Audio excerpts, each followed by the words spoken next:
With the Butt Kicker Gamer 2, what you see and what you hear is what you feel. Butt Kicker. The future is feeling.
Ever witnessed someone so fast on track you doubt you could ever be on their level? The mission of Advanced Motorsports is to demonstrate the speed is achievable for everyone. With the expertise of some of the best sim drivers in North America, we are set to release free content on social media and comprehensive guides on our website. For those seeking the ultimate experience, our Advanced Motorsport Institute and personalized coaching sessions are the way to go. No matter your level of experience, we invite you to follow us on our social media to learn to be fast.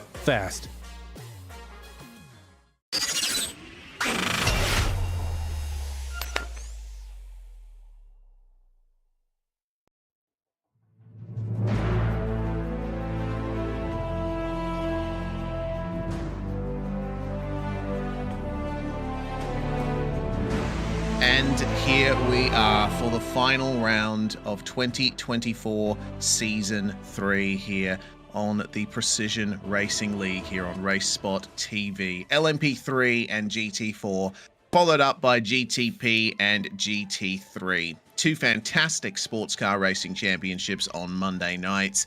And coming down to the final running here at Virginia International Raceway. I'm Reese Gardner. Lorenzo Bonda is joining me in the commentary box with Dustin Ollis pressing all the buttons behind the scenes. It's going to be a very interesting night of racing here, Lorenzo, with some fantastic racing on hand and a couple of championships to decide. Oh yeah, absolutely. We're going to two tracks that I think blend well with each other. First, we're going to VIR, Virginia International Raceway, with cars that I think fit the mold for this track. I think multi-class at this track for these specific cars work like hot dog. Yeah, it just makes sense, doesn't it? As we check out where we've been over the course of this season. We started at Watkins Glen all the way back in June, and then a wet race at Misano, and went then to Canadian Tire Motorsports Park. Some interesting racing at the Red Bull Ring and Mugello, along with Barcelona, Road America, the Hockenheim Ring, and finally here at Virginia International Raceway. The full course here. We're going to have that nice long back stretch into the roller coaster. On top in the LMP3 standings at the moment is Dayton Lowe. He's 19 points ahead of Alec Bergstrom. It looks like he might very well have this championship wrapped up. You can't drop the result from the final round, so drops have already been applied. Dayton Lowe, all he has to do is finish, and he's got that title sorted. Peter Huston is a long way behind Bergstrom, but it's a bit closer further back between O'Connor and Garreton for 5th and 6th. We'll have to wait and see if both drivers are present in the session. and see what they can do, along with Vincent LaRue and Jake Browning. Jake, unfortunately, falling down the order despite some fantastic results early on in the season. Can Doug Sorrentino elevate himself up into 9th place with his usual last to first challenge? In the LMP3 team standings, it's Hydro Race Geodesic Racing on top, and they pretty much already wrapped up the team's title right here. Roberto's Angels a long way back, but they've got plenty of points themselves over Fiercely Forward, so the runner up spot is secured. There's only one single point between Roberto's Angels Team Red and Sim Total Racers, so one single position for one single driver could decide that battle for P6 in the team standings. Echelon Simsport could also catch up to Tabula Rasa, depending on how the results go here tonight. In the GT4s, Aiden Young is the one on top again by 19 points over Aaron Myers, and Aiden Young has been the dominant force in this championship. The only races he hasn't won are the first round at Watkins Glen and Road America just a couple of rounds ago, so his consistency has been absolutely unmatchable. Aaron Myers taking the win at Road America, and that was certainly a win worth celebrating. Behind them, it looks like Roy Brown and Adam Ostrich are going to be close on points coming into the final round. Their position will be decided, but aside from that, seems like a long way of points gaps between everyone else. It's going to be difficult for the standings to change any in this final sequence of events. The GT4 teams, Valhalla Motorsports Tavia on top, and they've already taken the team's title with Team Beef solidly in second place. And from what I can see, only 5 points between Soy Boys Racing and Echelon Simsport GT4. So once again, it's further down in the standings where you're going to be seeing the battles here in this final round of Precision Racing League Racing on Mondays, which is brought to you by many fantastic sponsors. We have to start with Advanced Sim Racing, owned and operated by passionate sim racers. Advanced Sim Racing designs and builds the sturdiest and most durable aluminium profile racing simulation cockpits available in the market today.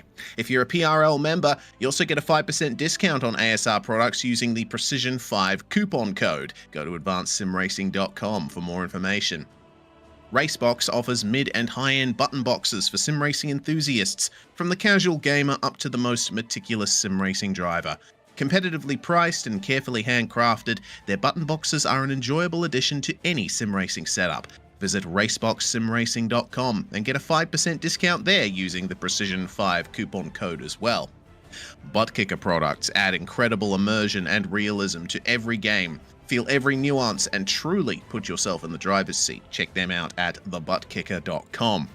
Moradness is a performance lifestyle brand motivated by motorsport and founded by professional race car driver Daniel Morad. Moradness.com, also on Facebook, Twitter, and Instagram. Mr. Hedge iRacing Photography. Capture your finest, proudest, or simply worst moments from your hobby in up to 8K resolution. A great addition to any sim room. MrHedge.co.uk, also on Facebook and Instagram. And finally, get ready to learn to be fast with Advanced Motorsports. Follow them on their socials to become a better driver. Facebook, Instagram, YouTube, TikTok, and Threads. They are absolutely everywhere you would care to look. Well, with all of that done and dusted, we can get into the action for today.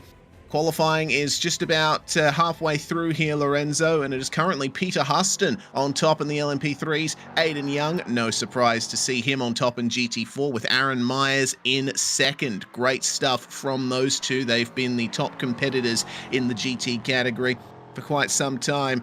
Carter James in the Aston Martin has been incredibly consistent, and he's currently third place in the standings at the moment. We'll see what Peter Huston can do here, making his way through the S's at this very challenging circuit. Yeah, which is the complicated thing, right? And I think what we saw, Huston just lowered his time. Oh, okay. To be very honest, what is cool is that there is some proximity between the top 5 sorts. We can see Lovkov, Hebert, and everybody else close to one another. But this is one of those tracks, right, Reese, that it's so complicated for you to master the track, right? There are some areas where you can kind of abuse like the oak tree, go outside, ride the curbs, or maybe over here on the corkscrew, where you can kind of punish a little bit into the entry, but it's easy for you to get punished on the exit, right? And that's what makes the track interesting for you to drive. Kind of interesting, easy for you to pick up on, but very hard to master. Yes, and of course, iRacing updated the scan of VIR a few seasons ago to make the track a bit more similar to how it is in the real world currently. And one of the No oak aspects is tree, a lot of rip. the curbs have been widened. Yeah, no oak tree, rip.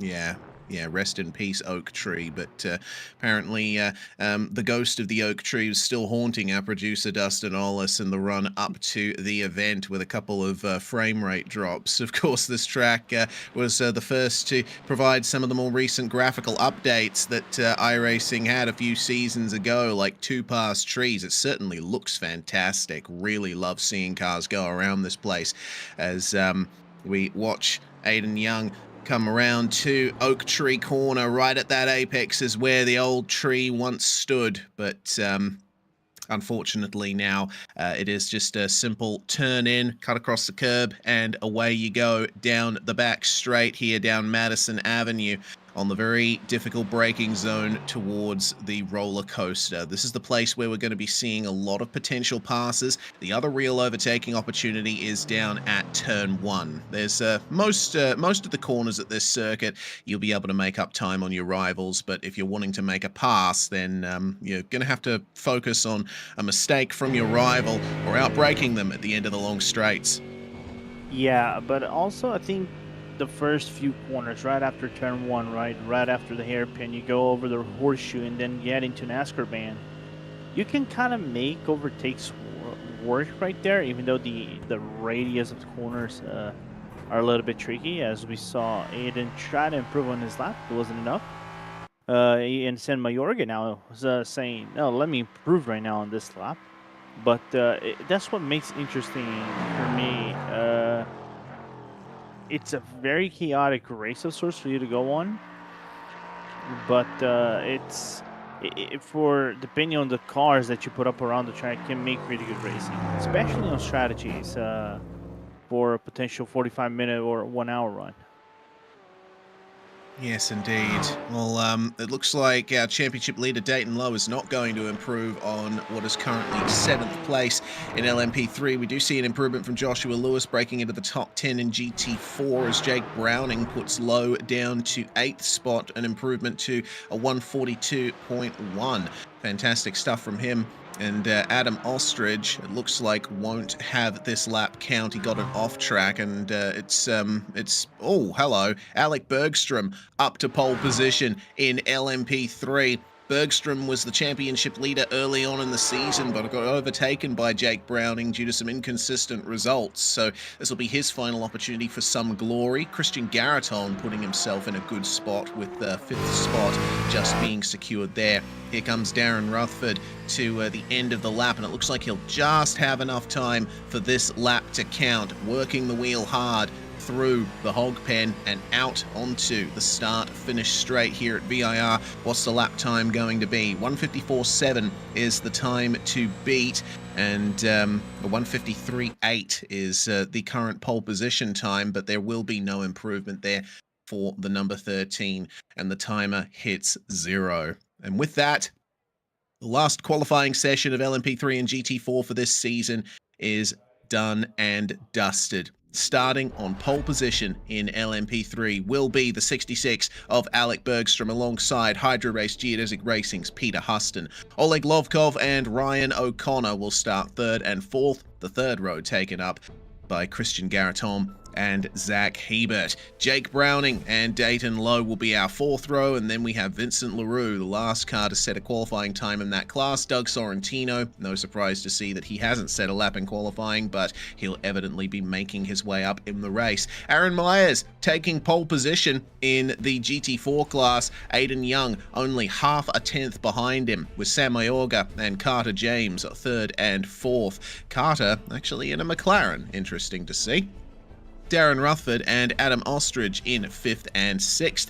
As we move through to the 4th row of the grid, Reed Gibson and Matthew Wyckoff. It is interesting stuff here with Mercedes and Porsche. Once again on the 5th row, Joshua Lewis and Jeff Kaufhold. Derek Putnam qualified 11th with Roy Brown starting alongside him. Travis Chapman and Christopher Rosario are your 7th row of the grid, with Robert McGeehan and Sean Mulholland making up our 16 GT4s taking to the start, joining our 10 LMP3s. Well, we get this final round going now, Lorenzo, with a full formation lap out of the pits here at VIR. We'll get an opportunity to really dissect this fantastic circuit.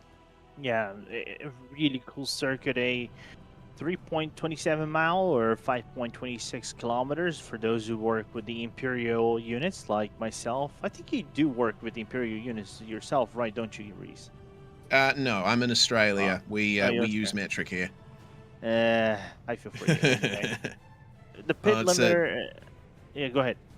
I was going to say it's a pretty warm track actually. At Yeah. 118 Fahrenheit, 48 Celsius. Those tires are going to be screaming for mercy. Yeah, absolutely. I think I would say halfway part of the run, especially if you go around right after I would say the snake, which is 6 and 6A.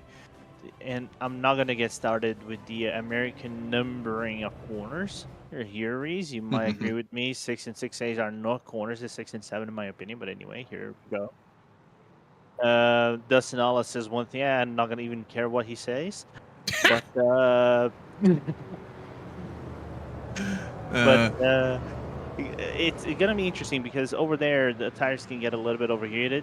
There, because of the fast sequence of corners and you're going up and down, there are some elevation changes.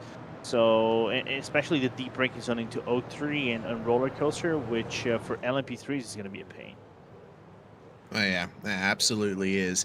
You got to try and carry as much speed through the entry into Oak Tree as you possibly can, and just keep slowing down for the slow right-hander onto the straight. This section here, coming through the chicane into the S's section, this is going to be a point of contention on the first lap with everyone still very close together. You got to straight line these bends on a fast lap, but you won't have that opportunity when there's drivers alongside you trying to make up time. You do have a short moment to rest before the S's proper, going across the tops of the hills. I actually really like this section. It dips and dives on the run up to Oak Tree. It's going to be flat out in the LMP3s at least, but they'll have to jump on the brakes a little for the left-hander at the conclusion of this section. GT4s might have a bit more of a difficult time working through here flat out, so when the LMP3s come up to lap them,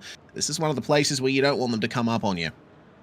No, you really don't want to be caught with your pants down going around, for example, this corner right here. Go downhill, south bend, turn 10, and especially if you have an LMP3 that wants to go side by side with you so you can shred some time away from the competition. So it's tricky. It's not easy, but you have to have patience, especially if you're LMP3s. I think if you're an LMP3, you're trying to handle with heavy traffic and you're fighting against positions, this is where you can make a lot of mistakes, can get chaotic. I've seen that before in VIR, even with single making, get chaotic. But I think the fact we have kind of like a very reduced grid of sorts, we have a lot of LMP3s and GT4s can make these overlaps easier as we go on with the run.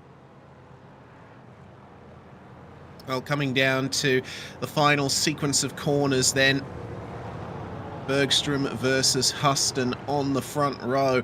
Once they come out of Hogpen and the pace car pulls in, that's when Bergstrom is going to put the power down, and he'll have a nice long straight down the front stretch here to get it done here and try and make up some points here, try and protect second place in the championship with Jake Browning and Dayton Lowe, our championship leader, starting as far down as he is. Going to be difficult for him to make up that time, but it's a long race, 35 minutes with a compulsory pit stop. there's going to be plenty of opportunities to get it done here. They are through Hogpen in the LMP3s. The GT4s getting ready to go as well. Aaron Myers on pole position versus Aiden Young, the top two in the championship there. And here we go then. The green flag is called and we are away. Alec Bergstrom is flying across the start-finish line as the final round of LMP3-GT4 for 2024 Season 3 is away. And already Peter Huston under pressure there from Oleg Lovkov up the inside at turn 1 as the GT4s get going now. It looks like oh, whoa, a big crash in the LMPs. Ryan O'Connor is around, and it looks like Christian Garreton has been involved as well. Already some big chaos that the GT4s are going to come up on here. So, Lorenzo, things are already heating up. Yeah, absolutely, and it's gonna only get worse because from the look of those LMP3s, they're not fast, and they're gonna be caught up at the GT4s. And we know these lower traffic is just gonna make things more complicated. Here we go. Yep, Garanton just pulls over and lets them go there. Bergstrom, Lovkov and Huston still your top three in the LMP3s, as unfortunately it looks like Josh Lewis has spun in the GT4s. That's a big shame for him, but already working his way through into the lead. Aaron Myers keeping Aiden Young close behind as the battles continue here. We have Reed Gibson, Darren Rutherford and Sam Mayorga very close, but Travis Chapman and Christopher Rosario fighting over this position coming into Oak Tree. On the side of your screen, there's a problem there for Matthew Wyckoff. He's run off at Oak Tree, and now he's right with Jeff Kaufhold, one of his teammates at Valhalla Motorsports.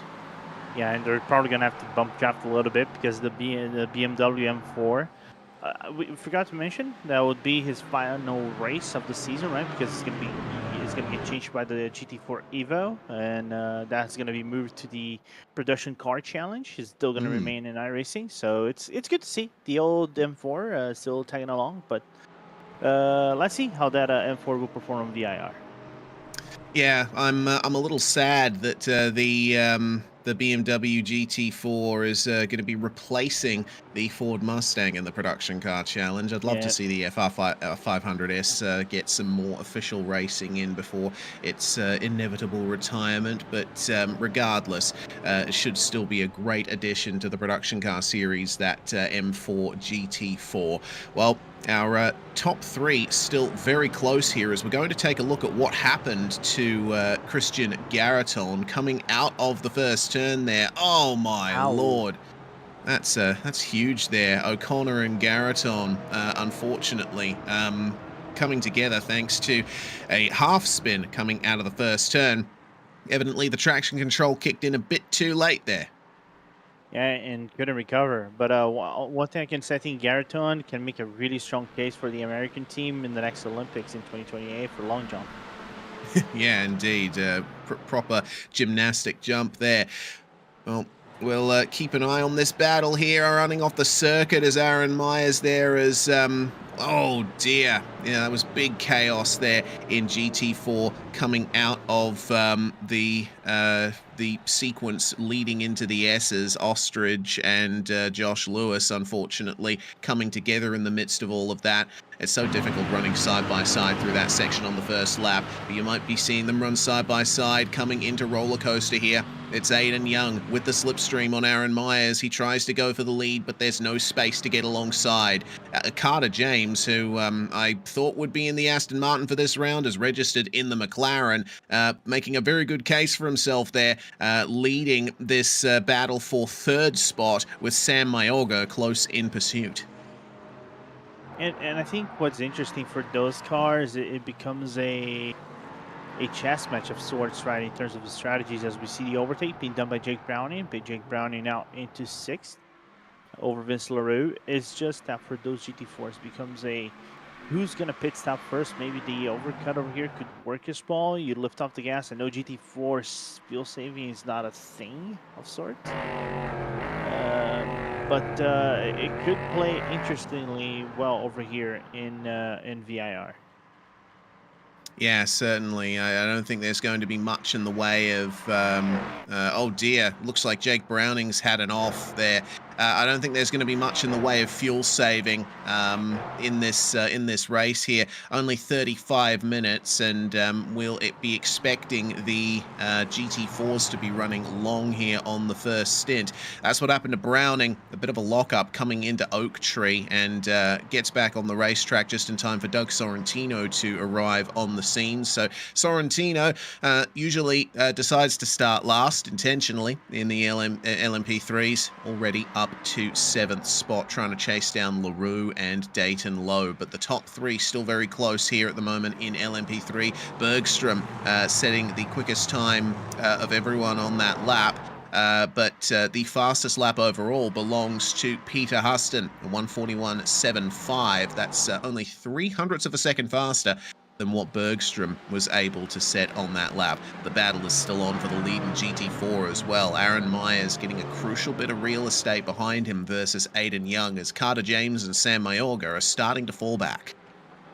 Yeah, I think for Aiden to make that overtake on turn number 1, he probably would have to have a good run, as we have more issues at the back. I think Christopher Rosario getting overtaken now by Travis, and I think the car ahead of him might have been Jeff Cahill. So what happened to the number 24? Because the car seemed a little bit sluggish coming out of the corner. Yeah, looked like maybe potential overshooting of the braking zone coming into roller coaster. It's easy to do. The entry off the back stretch, you have to brake and turn at the same time to negotiate that kink on the way into those very tight S-bends.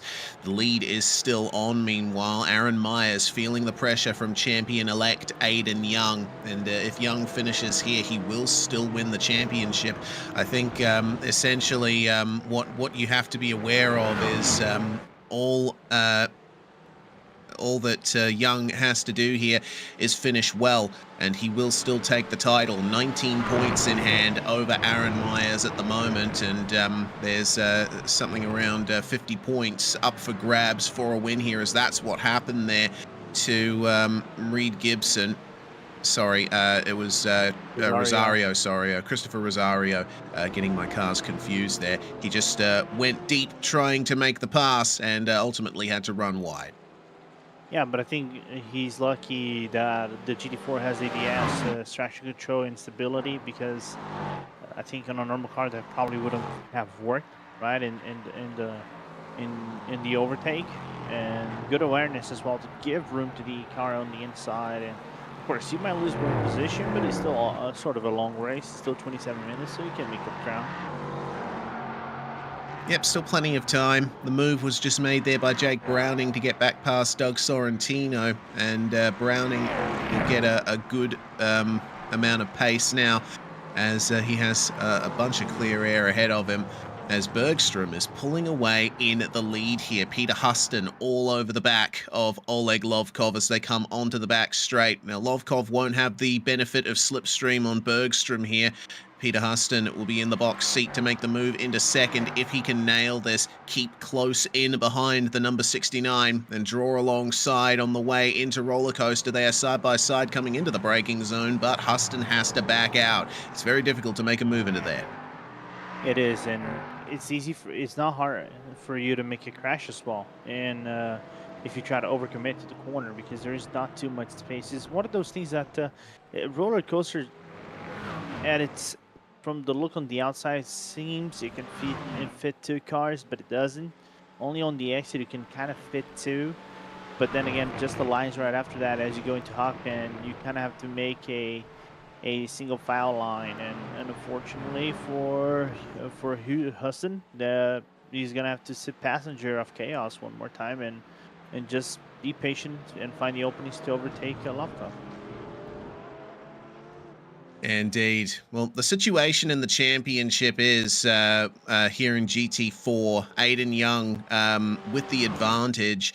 Aaron Myers, if he can stay in P1, he's still got a little bit of a chance here to take the title from here. If you nail all your results, if you get pole position and the fastest lap and you win, it's a total of 57 points that you grab in a PRL round. with 19 points being the difference between these two. If the fiercely forward GT4 ends up finishing down the order, I'd say outside the top 5 or top 6, and Myers ends up winning, then Myers could take the championship. So, I mean, they're racing as hard as they like, but Aiden Young will have to take care here. He just wants to preserve a finish. As long as he's on the podium, then he's secured the title. Yeah, I don't think he's gonna mind too much being the second fiddle of this GT4 class in this race, because he has to think about the long run, like the long haul, like you just said, and I think he's doing just that for now. Yeah, nice and controlled on the way through here. Aaron Myers looks not too comfortable in the lead, but he is going to remain solidly in the lead. Him and Young have been battling hard over the course of the entire season, and there's a lot of respect between these two drivers. Through the S's, through the flat-out section, seeing that Sam Mayorga might be making a little bit of ground up here on Carter James. Again, I'm not used to seeing Carter in a McLaren. He's usually driving the Aston Martin. Maybe he's decided to just throw caution to the wind and try out the McLaren for the final round of the season. Let's see what they can do coming onto the back stretch, using all of the curb and all of the concrete out of Oak Tree for the best run possible. They've lost touch with the top two, and it looks like Mayorga might be a bit too far back from James here to take advantage of the slipstream. Meanwhile, it is full slipstream for Aiden Young, and I think lifting off a little earlier in the braking zone, he might be saving a tiny bit of fuel to shorten his pit stop. Sometimes you can undercut your rival by just sitting behind them, saving fuel in the first stint of the race, and then you don't have to put as much fuel in the car to get to the end of the race. So a shorter pit stop would put him in the lead. Absolutely, and like I said before, GT4 fuel saving is not a thing. Like, you can basically save a full lap, unless maybe it is I would argue maybe Red Bull Ring or something like that, where the draft is going to be important. But even then, it might not be the actual thing, because you're not going to be able to clutch and coast. You have to lift and coast quite aggressively. As is that Herbert already opening the pit window? Let's go. Yes, that's a uncharacteristically early pit stop for an LMP3. They usually go about 10 minutes more into the race before we start seeing pit stops from them. Well, the Echelon 511 will come to a stop and get that tank topped up, and out he will go after 11 seconds spent in the pit box. The leaders, meanwhile, are catching traffic here. That's the end of the GT4s there. Looks like one of the Valhalla Porsches making his displeasure known as Alec Bergstrom and Oleg Lovkov make their way through. I mentioned that on the formation lap, Lorenzo. That section of the circuit not too good in traffic. No, not at all. And they get chaotic. Like I said before, go over here into South Bend. Imagine if you have a car side by side, and unfortunately, traffic gives and traffic takes. So you just have to stay patient. There's more cars ahead. I think Bergstrom got a slowdown. Oh, he did. Yeah. He has gotten a slowdown, and Bergstrom will fall now behind Peter Huston. Oleg Lovkov now to the lead of the LMP3 class, and still facing a ton of pressure from Peter Huston. Dayton Lowe has managed to work his way up to 4th spot, and he's setting some quick times himself. He's still 8 seconds behind the leaders. More traffic here for Jake Browning, and he's going to have some trouble here working his way past, I believe that's Rosario, chasing down Adam Ostrich there for 10th place in GT4. Vincent LaRue is following Jake Browning through all of this traffic. They're coming up on Chapman and Kaufhold now in the BMW and the Porsche. Nice and easy down the front stretch, and a little bit defensive behind there from Jeff Kaufhold, but Travis Chapman will not be close enough for a move. No, not at all. I think the key right now is just trying to find pockets where you can make those overlaps, where maybe find also a opening in the middle of all these things for you to get an overtake on your competition. Because for GT4s right now, it's just survive the onslaught of the LMP3s, and maybe with the traffic placement, you can open up to a full second. Let's see how that will work. But Myers and Young think otherwise, as this break into Oaktree. I don't know about you, Reese. I tried undercommitting to this corner because it is so easy to overcommit. You know, I think what you do, lifting would be the appropriate way before you properly break into the corner.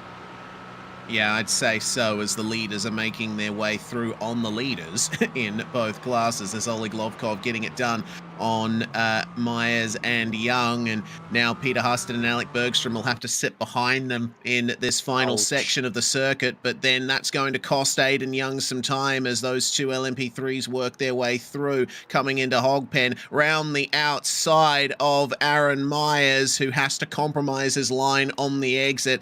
That will probably bring the GT4 battle back together. Traffic giveth and traffic taketh away as Bergstrom now tries on Huston on the way into turn one. One of the best overtaking opportunities on the circuit. Carter James coming into the pits, meanwhile, in the McLaren in the GT4 class.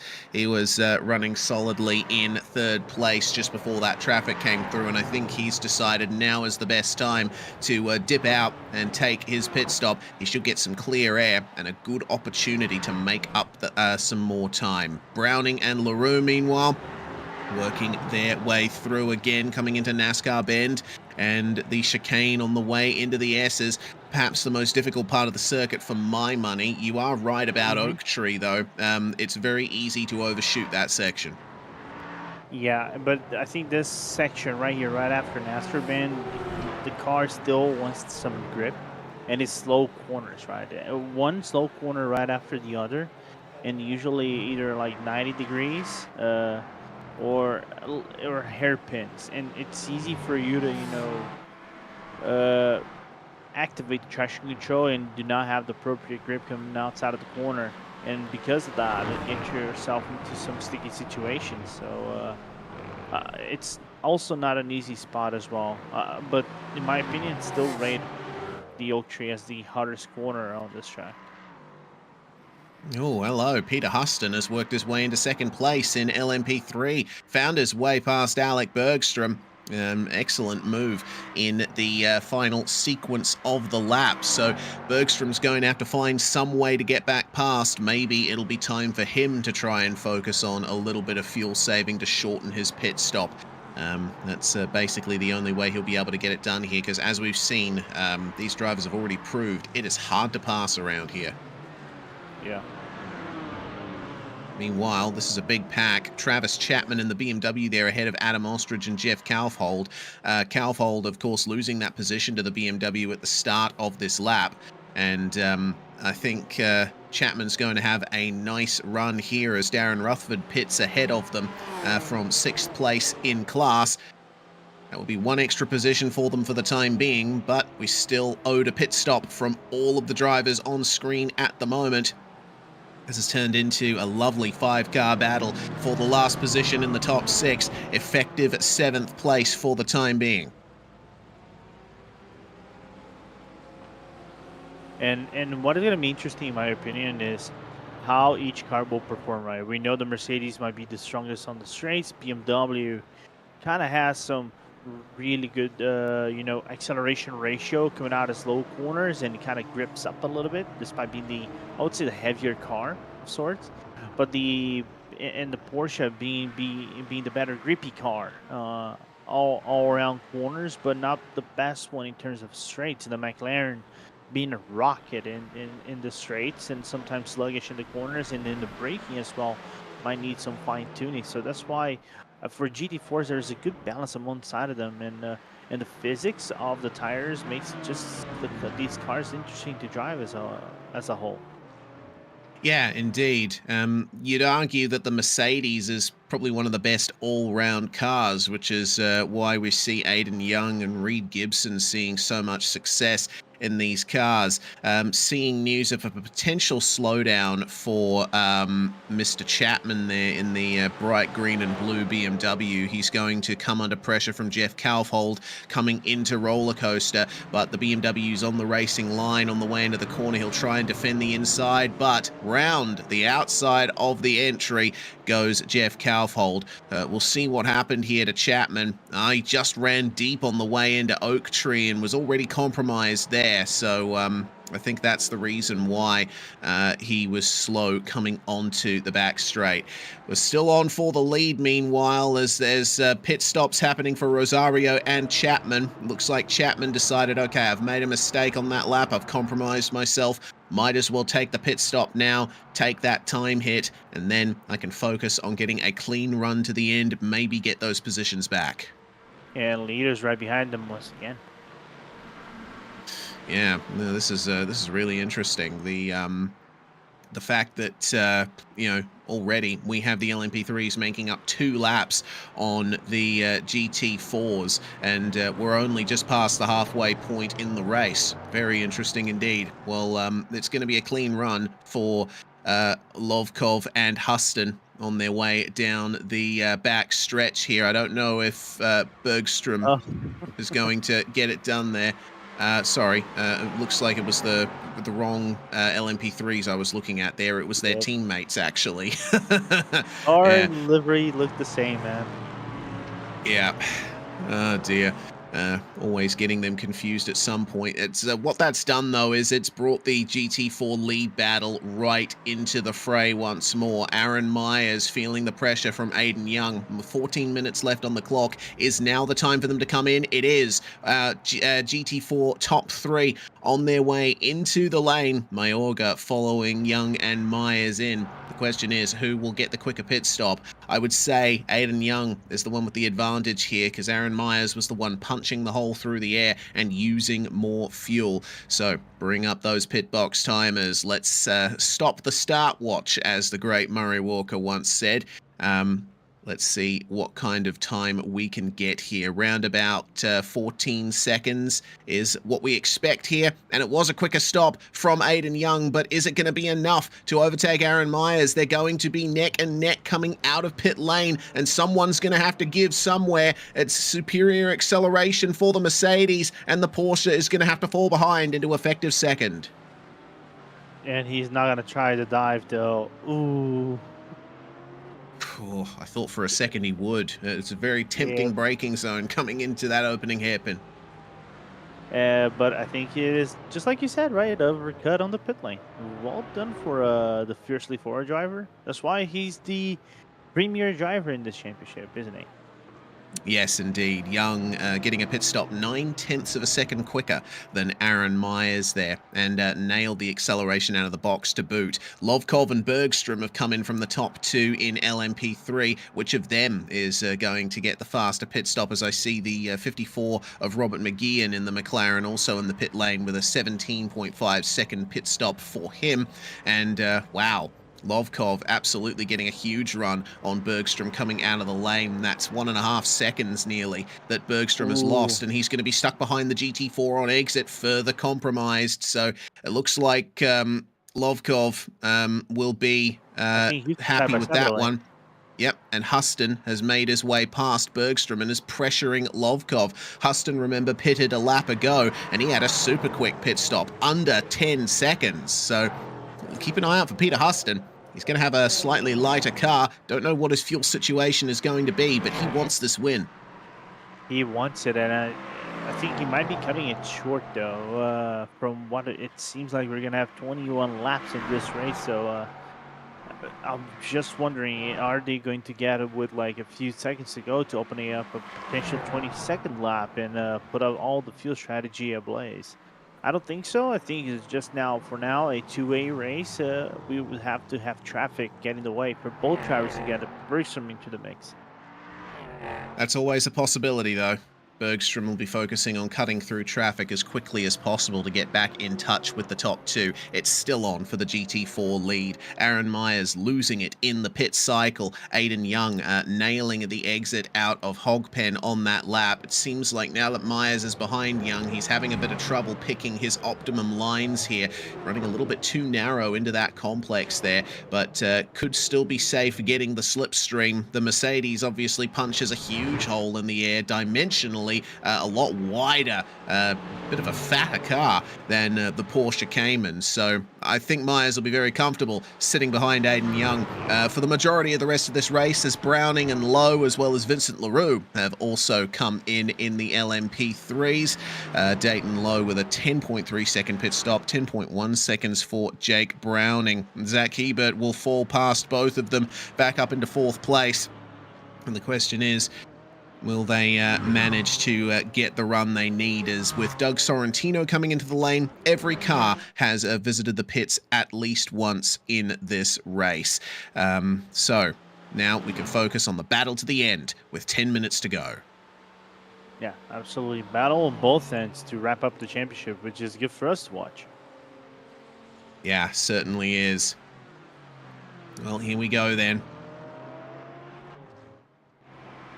While these battles are happening, oh dear, this is certainly bringing up the drama a little bit in the LMP3s. Lovkov and Huston with traffic, and Lovkov trying his best to make his way through. Huston will pick up the slipstream. They'll all make their way through, and look at how much that's benefited Alec Bergstrom. He's managed to gain a couple of seconds, I think, on these two, and will almost be in slipstream range. He's already in slipstream range. Yep. Within 1.5 seconds is when you start getting the benefit of the slipstream, and the gap is about 1.2 that Alec Bergstrom has on Oleg Lovkov. So let's see what they can do coming into the final 9 minutes of this race. Which of them will be the quickest? Peter Huston was the quickest of them on the previous lap, but negotiating the traffic, who got the best run through it? It looks like it was Bergstrom. Wow, he made up over a second on our top two. Yeah, 42.5, 42.6, 41.4 for Bergstrom. Average being 42.5 for the entirety of the grid when you have like more clear traffic than everybody else. Yep, that will be the question there. You see that Bergstrom was actually a little slower in Sector 3 than Lovkov and Huston, but in Sector 2 he made up the majority of his time. These two were coming up on traffic in some very inopportune places, but crucial clear air for them now, and it's Bergstrom's turn to lose out a bit in this second sector, making his way past the Porsche GT4 with a little bit of drama there, and oh, he's gone off the track. Oh, he manages to recover, but that is one incident that Bergstrom would not have wanted. No, and you can call me Nostradamus, by the way. Yeah, indeed. Well, we'll keep our eyes peeled on the battle for the lead in GT4. Aiden Young now with the lead. If he stays there, he'll be truly safe taking the title. And they're a long way ahead of everyone else too. They've got 2 seconds back to Sam Mayorga, who managed to jump Carter James in the pit cycle.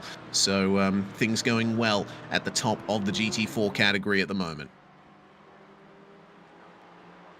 And Mayorga not being able to close down despite these two still going kind of like toe-to-toe around the corners, especially these low corners where you normally would think, oh, they're kind of over-committing to the corners a tiny bit, so that would open up Mayorga's window to get a little bit closer. But no, they're both kind of like keeping that 2-second gap to Mayorga away. So both Myers and Young doing a really good job with 6 minutes and 45 seconds to go.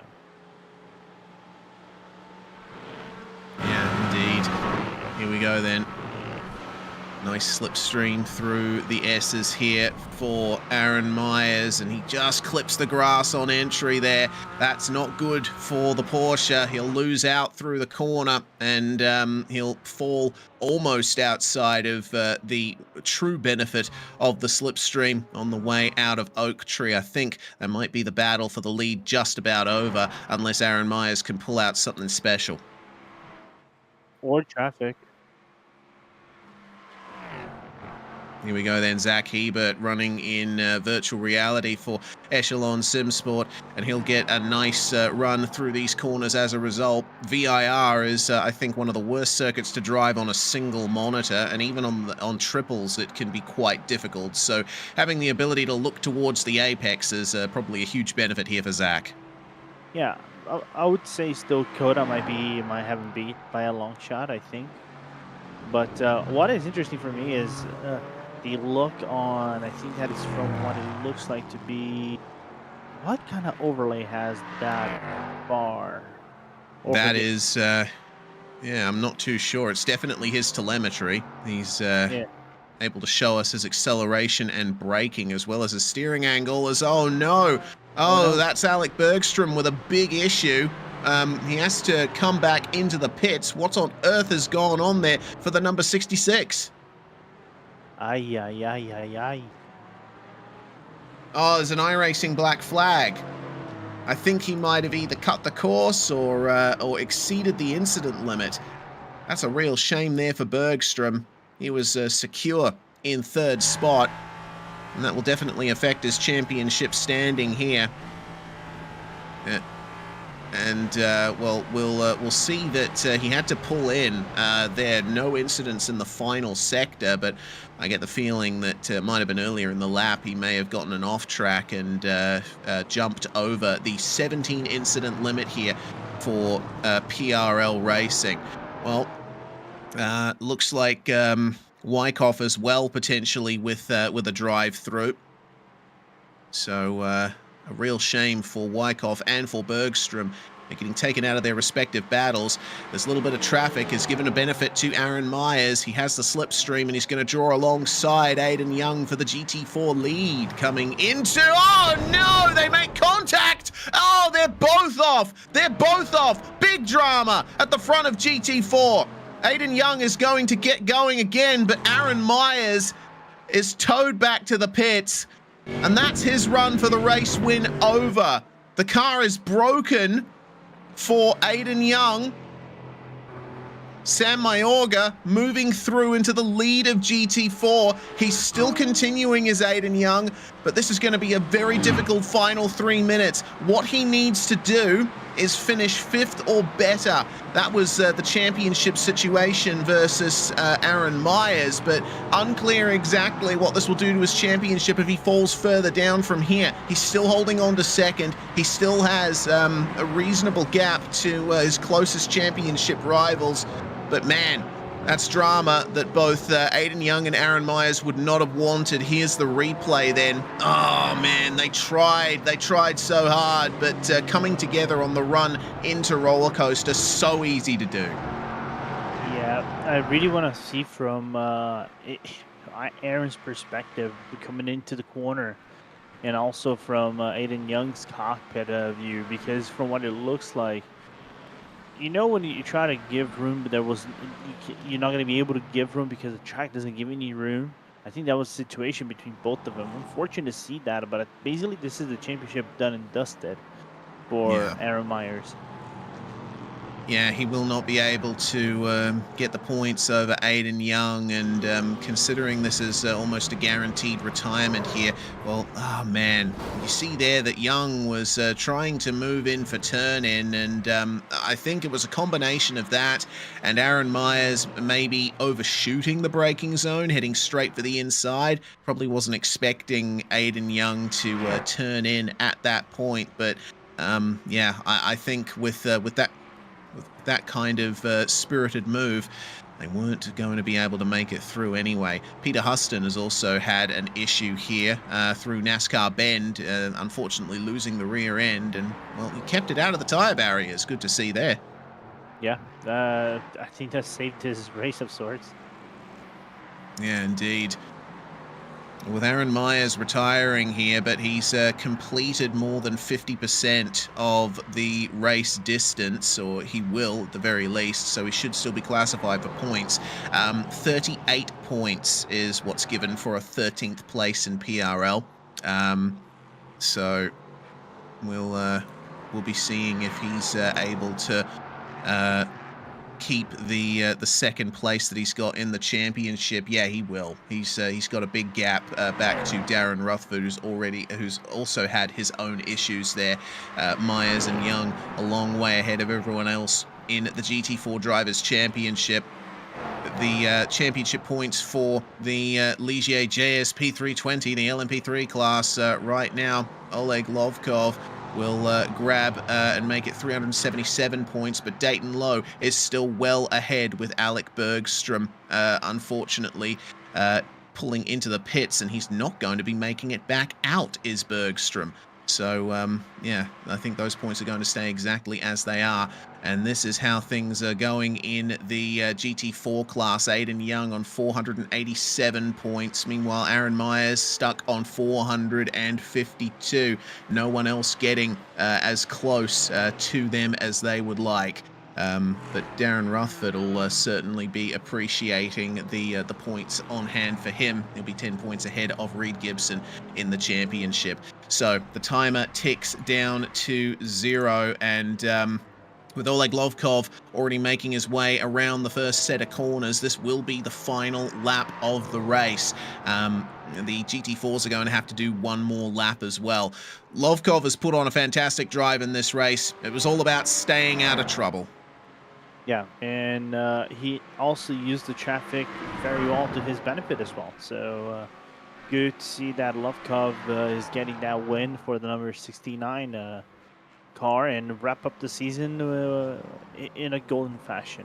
But of course, not going to get the championship as he nearly makes a mistake around the tree. Yeah, you've got 7 seconds back to Peter, Oleg. You got to make sure that you get home cleanly. Drive at half pace if you need to. But yeah, it's going to be a nice sedate finish. At least we're hoping so. One final problem for Reed Gibson, and it looks like Darren Rutherford's going to fall behind him as well. Reed going for a big spin coming out of the first turn here. It looks like Rutherford was also having some problems there, making his way past. But through the final corner comes Oleg Lovkov to be the final race winner of PRL LMP3 for 2024 Season 3. A fantastic drive to victory for the number 69. He's certainly had great pace all the way through the season, and Sam Mayorga probably wasn't expecting to be 6.5 seconds in the lead here as Carter James has made his way past Aiden Young for second. The damaged Aiden Young trying his best to make it home to take the GT4 title in style. Dayton Lowe finishes 4th in LMP3, and he will be your champion in the top class. But Mayorga will take the GT4 spoils here for the final round race result. The number 83 coming to the line. And once again, it's a driver who managed to stay out of trouble, getting the result in the end. Yeah, absolutely. Both drivers staying out of trouble, and Mayorga, some could argue the improbable winner of this race. You know, we would have thought, okay, could have gone either way between Aiden Young as he goes across the line or Aaron Myers, but Mayorga just calm and quiet, just taking home the laurels. Victory burnouts for Oleg Lovkov. He'll be happy with this result. But our ultimate champions of both classes being Dayton Lowe in LMP3 and Aiden Young in GT4. Third place in the end. Sorry, for Aiden Young, 4th in the end for Dayton Lowe. That's enough points to secure the title versus their closest rivals, who both had issues in the midst of this race. Well, we'll be waiting on the results for a couple of moments longer as the victory burnouts begin for the GT4 winner, Sam Mayorga, putting on a fantastic drive. And with that, we will have our official results from the final race of the season. Oleg Lovkov winning in LMP3 by 6.8 seconds over Peter Huston. Zach Hebert making it onto the podium for Echelon. He'll be very happy with that result. Dayton Lowe, 4th, and will take the championship. Jake Browning, Vincent LaRue, and Doug Sorrentino, our final finishers in the LMP3 class. Bergstrom pulled into the pits and unfortunately did not come back out, but both he and Christian Garaton completing more than 50% of the race distance. They will still get championship points from this. Ryan O'Connor rounding out our 10 LMP3s, retiring very early on. Meanwhile, in GT4, it was 6.8 seconds also the gap for Sam Mayorga over Carter James, who passed Aiden Young on the final lap. Young finishing 3rd and taking the GT4 title. Reed Gibson finishing in 4th place ahead of Darren Rutherford, despite the dramas that they suffered on their final lap.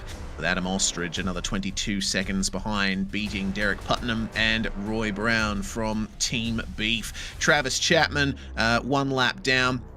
Jeff Kaufhold also a single lap down, but still making it to the finish along with Robert McGeehan. Unfortunately, Aaron Myers retiring after an unfortunate move on our champion Aiden Young did indeed go awry. Christopher Rosario also retiring along with Josh Lewis and Sean Mulholland, both out very early in the running. Well, that is going to conclude the racing action for LMP3 and GT4. Now, the question is, who do we talk to first? I think our race winners and then our champions, probably the best way to go about it. We'll start, of course, with our LMP3 winner, Oleg Lovkov. Congratulations, Oleg. It was all about survival out there, and survive you did. Oh my god, yes it was. What a race. I had technical difficulties at the start of the race. In practice, my wheel wouldn't turn on. So I had 2 laps of practice. Then it turned out the track was scorching hot. But yeah, survival was key. I got really lucky in traffic, I feel like, because Peter was flying today. Big props to him. But yeah, just unlucky in traffic, I guess, and just tried to keep it on the black stuff, and here we are. Yep, keep it on the black stuff you did. Well, with the changes in format to LMP3 GT4 staying on Monday nights, but moving to a 60-minute race format instead of 35 minutes, are you going to be staying in the championship next season to start with? And will we be seeing you benefit from that longer race format? It certainly looks very interesting, more so in terms of strategy, because we are now considering pitting. Well, we are pitting every race, but in a longer format, it will be very interesting how it plays out. Obviously, also with a lot of traffic management, a lot more, 2x, 3 times as much, maybe. So, yeah, I'm definitely looking forward to next season. Yeah, as are we. Thanks very much once again for joining us, Oleg, and the final win of the season is yours. Enjoy it. Thank you so much, guys. Oleg Lovkov there winning the LMP3 class in the GT4 class. Man, what a drive it was from Sam Mayorga. Lorenzo stood by with him for a chat. Yeah, absolutely. Sam, just staying quiet around behind both Aaron and Aiden, and you saw the chaos that was around the roller coaster. What was going through your mind right after that? Oh, man. I mean, almost the entire race, I was behind them watching multiple battles, and after the pit, kind of seeing me inch closer and closer, and then to the point we're going up to a roller coaster, like you said, seeing them go side by side and seeing some chaos. I was just hoping the kind of pinball off the wall wouldn't get me in the chaos also, but it was really nice to get past and just kind of be consistent and pick up the pieces when the opportunity was there. Absolutely, man. And going around the same topic that Reese was talking a little bit earlier, the championship format is going to change a little bit, but will you stay in it? Are you going to stay in the GT4s or move up to the LMP3s? What are your thoughts now that the season has wrapped up? Yeah, I think the GT4 is it's a really good mechanical grip car on iRacing, and in my opinion, translates pretty well to real life between all of the inputs that you have to do as far as steering and braking goes. And I really like all the different cars. So the Cayman has been great to me, and I want to stay in it for at least another season. Right, man. And with that being said, celebrate this victory on GT4s, man. We'll see you next season for sure, and definitely the chickens around the Scuderia are going to be appreciative of the fact that you're wrapping up the season with a victory. Absolutely. Thanks so much, and thanks to the Chicken House and FR Sport. They've been awesome, and they are the reason why I'm here. Right on. Brilliant stuff from Sam Mayorga taking the GT4 victory tonight. Now we can move to our class champions, starting, of course, with Dayton Lowe. Man, Dayton, the race was a bit difficult for you, starting further down, but making your way up to 4th. And with the troubles that Alec Bergstrom suffered, that put you right in the box seat to take the LMP3 championship. I really only have one word to describe, like, this entire, like, how I'm feeling right now. Finally. Just finally. You know, after what happened in season 1, losing the championship because they literally couldn't make it to the final round. This is redemption. This is redemption. You're obviously feeling very happy with how this has gone for you in the fiercely forward LMP3. This championship has certainly swung your way, especially in the second half of the season. Bergstrom was the one winning early on, but I think just through sheer consistency of results, you managed to take it. You know, I knew I had pace. And all I needed to do was just prove that I had the pace, and I did, and it finally brought me a championship. It took me long enough, but I knew that I really just needed to finish the race, especially with only 10 LMP3s racing. I knew that I just had to finish. So long as I finished, I had the championship, and I finished. Indeed. A finish you did, and up in P1 for 2024 Season 2. Will you be defending your title in Season 4? That I have not decided yet. I'm still debating what I'm doing after this, because I don't know if I just don't know what I'm going to do, but I kind of want to try some new things, but I also like LMP3s, So yeah, I'm just gonna, at least for right now, I'm just gonna sit back, travel to Yodi Land for a second, visit Blinker City maybe, and yeah, just call it, just to enjoy the championship. I'm just gonna enjoy it. Yep, you go and enjoy it, Dayton. Thanks very much for joining us. Appreciate it, and y'all take it easy now. The 708 of Dayton Lowe getting it done there. And finally, we're only going to have time to talk to our GT4 champion, Aiden Young. Well, you took the title, Aiden. There was a little bit of drama there between you and Aaron coming into the final laps, but still, you have enough points in hand, and the title is yours.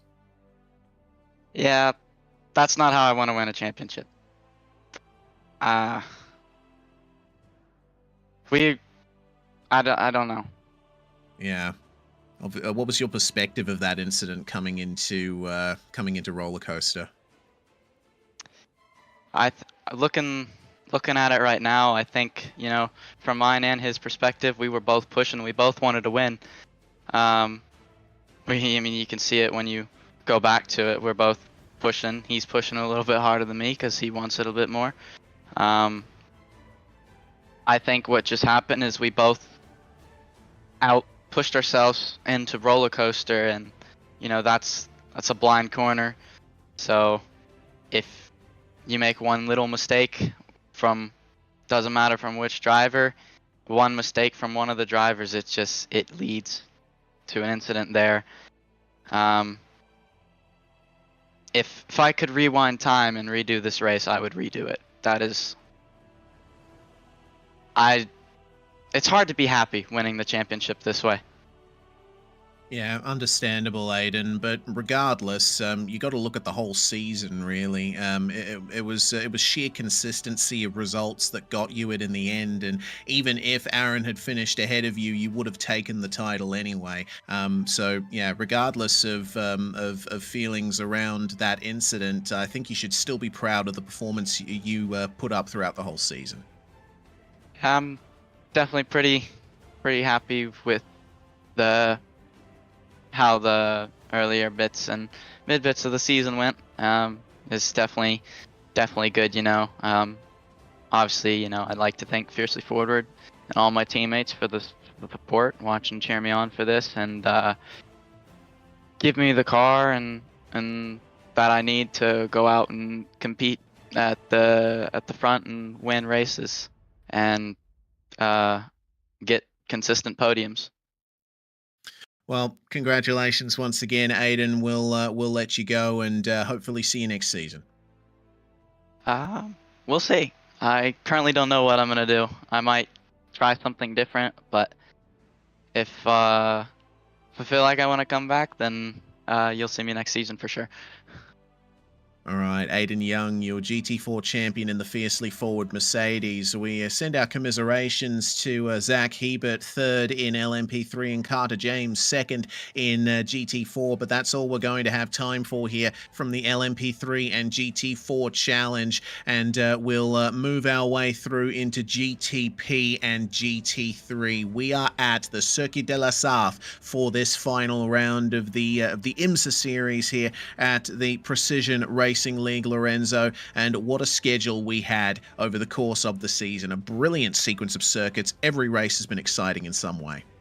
Yeah, absolutely. I like the choice of tracks this season. We started with Algarve, right down south here in Portugal. Really good track for GT3 cars. Good strategies around everybody.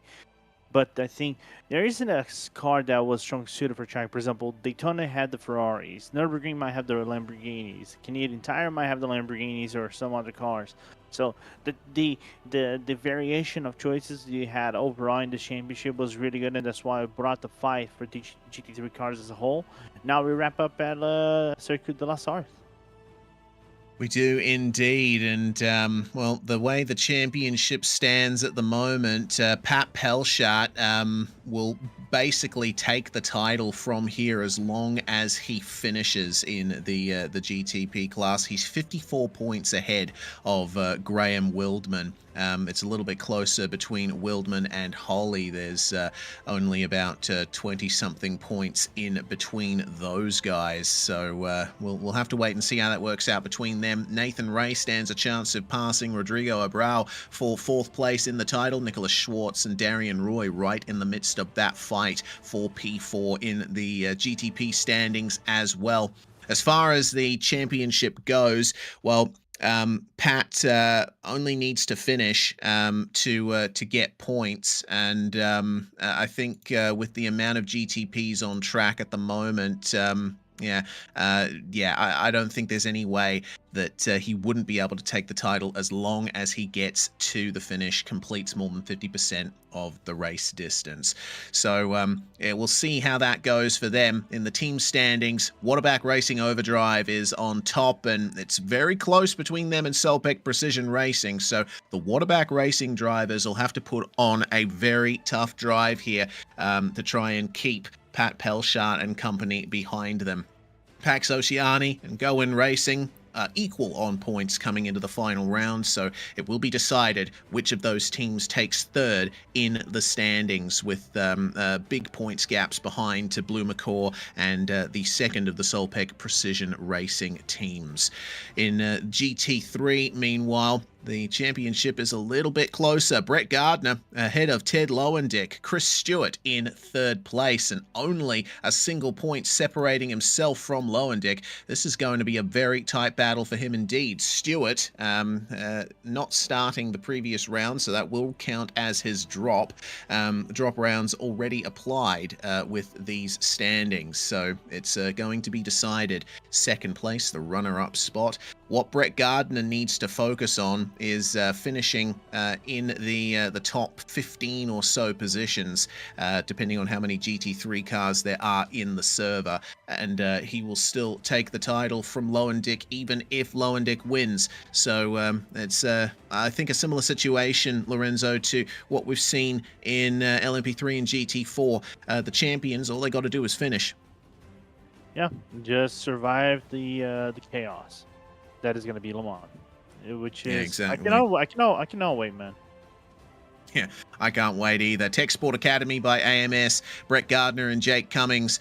Cummings fourth in the championship at the moment, and they've solidly got the run over Fenson Brothers Racing. Eric, William, and Corey, the Fenson brothers there, putting on a great drive to second place. Drive Trainer Motorsport 70 points ahead of DFL Racing, and as far as other standings go, Tachyon, Waterback, and Solpec Precision Racing only separated by 20 to 30 points each, so a poor result from any of those teams can definitely mess up those standings. So now we get our eyes in to Le Mans, a very wet Le Mans. This is going to be a tough job for all of the drivers here right at the end of qualifying. Pat Pelshar on provisional pole. Nathan Ray only 0.06 of a second behind Bradley Holly for the front row in GTP. Ted Lowendick currently on pole position in GT3. And will he be able to get to the line in time before the session ends? It looks like he won't. Oh, it's such a shame for Ted, but he will still secure pole position in GT3. Actually, no, he won't. Fenson just got it at the final couple of moments. Well, we'll go through our grid then. Pat Pelshar and Bradley Holly are your front row in GTP, with Nathan Ray and Jack Hedgecox third and fourth. Jerome Berthiaume, head admin at Precision Racing League, starts alongside Jeff Evans on the third row of the grid. Nicholas Schwartz and Graham Wildman, 7th and 8th. We'll be looking to see Wildman elevate himself up here in the wet conditions. Carsten Quinton, Matthew Denise rounding out the top 10, with Darian Roy and Kevin Santana not setting times in qualifying. They'll be starting at the back of GTP.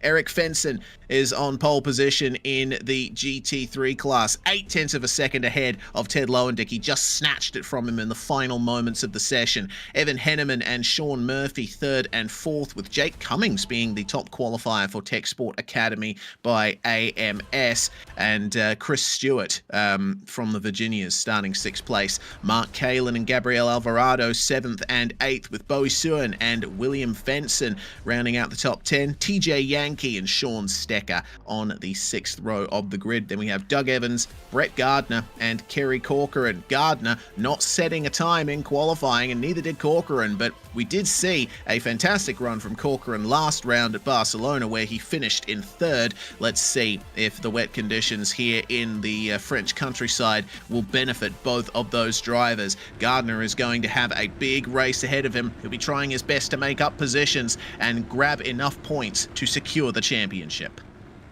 Yeah, but they have to deal with the wet Le Mans, and I just for those who are not aware, of course we are all sim racing. I just did a race at Le Mans. Tell me which driver of my team, or how many drivers in my sim racing team, were actually keen to drive a race around the rain at Le Mans. Ask me how many. How many? 0, literally no one. Oh, dearie me. Yeah, quite difficult indeed to race hard here, and it looks like it's going to be raining to the very end here. Big, heavy rain coming in from the west, and it's about to approach the circuit, so things are going to get a little more dramatic here in the GTP and GT3 series. Here we go. Get ready for the start. Got to go through the Porsche curves first, and through the Ford chicanes, where you're not allowed to run side by side. You have to form up before the start finish line here, as this is an excellent time for the hiccups to start getting to me. In any case, the Porsche curves are going to be one of the most difficult parts of the circuit to negotiate in the wet. And the GTPs are going to struggle hard, real hard. Oh yeah, they absolutely are. The GTP's notorious for being difficult to drive in the wet conditions.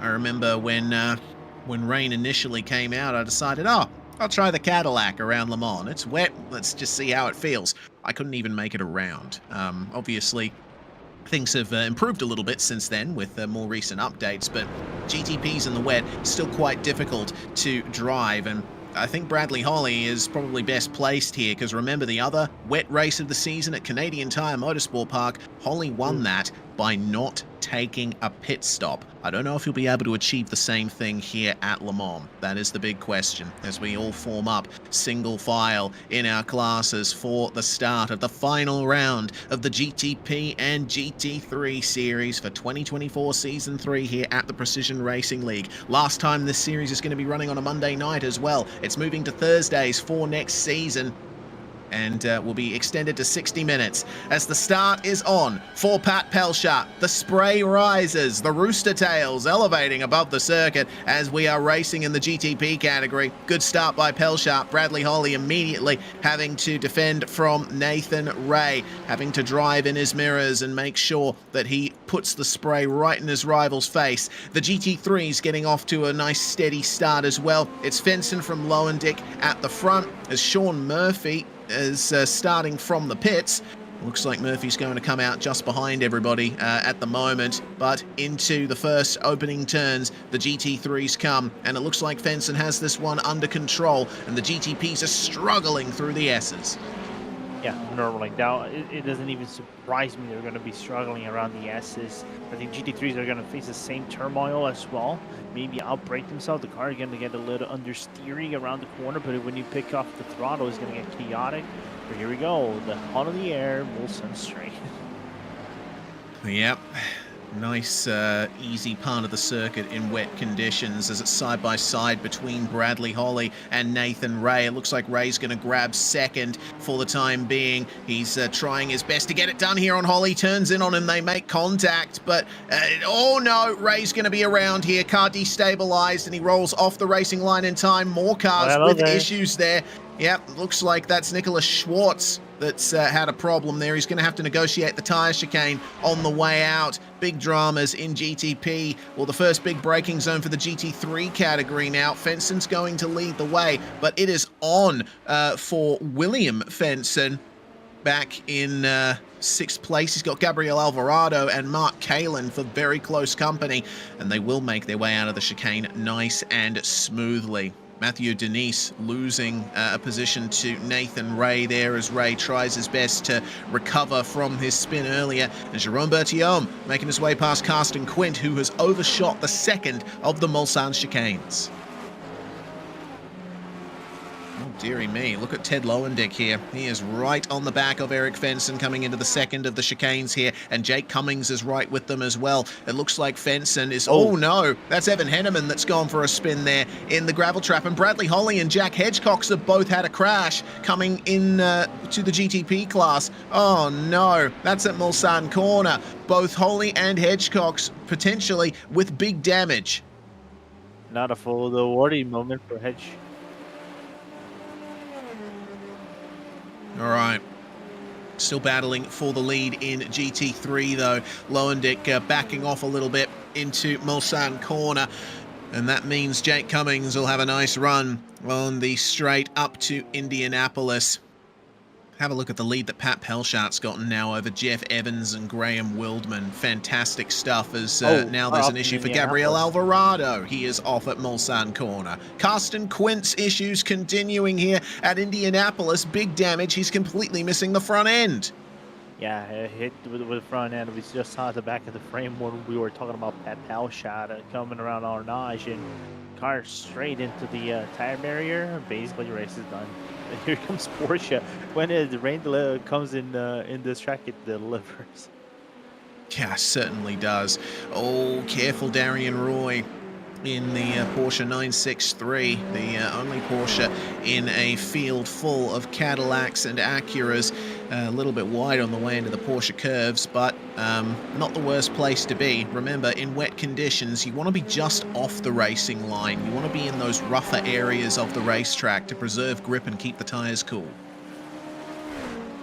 Yeah, and of course, one obvious thing is the AstroTurf and the curbs are not your best friend. Yeah, to say nothing of the white lines. I think this being a public road circuit, you got to be careful of those white lines in the middle of the road as well on the public road sections. Mm-hmm.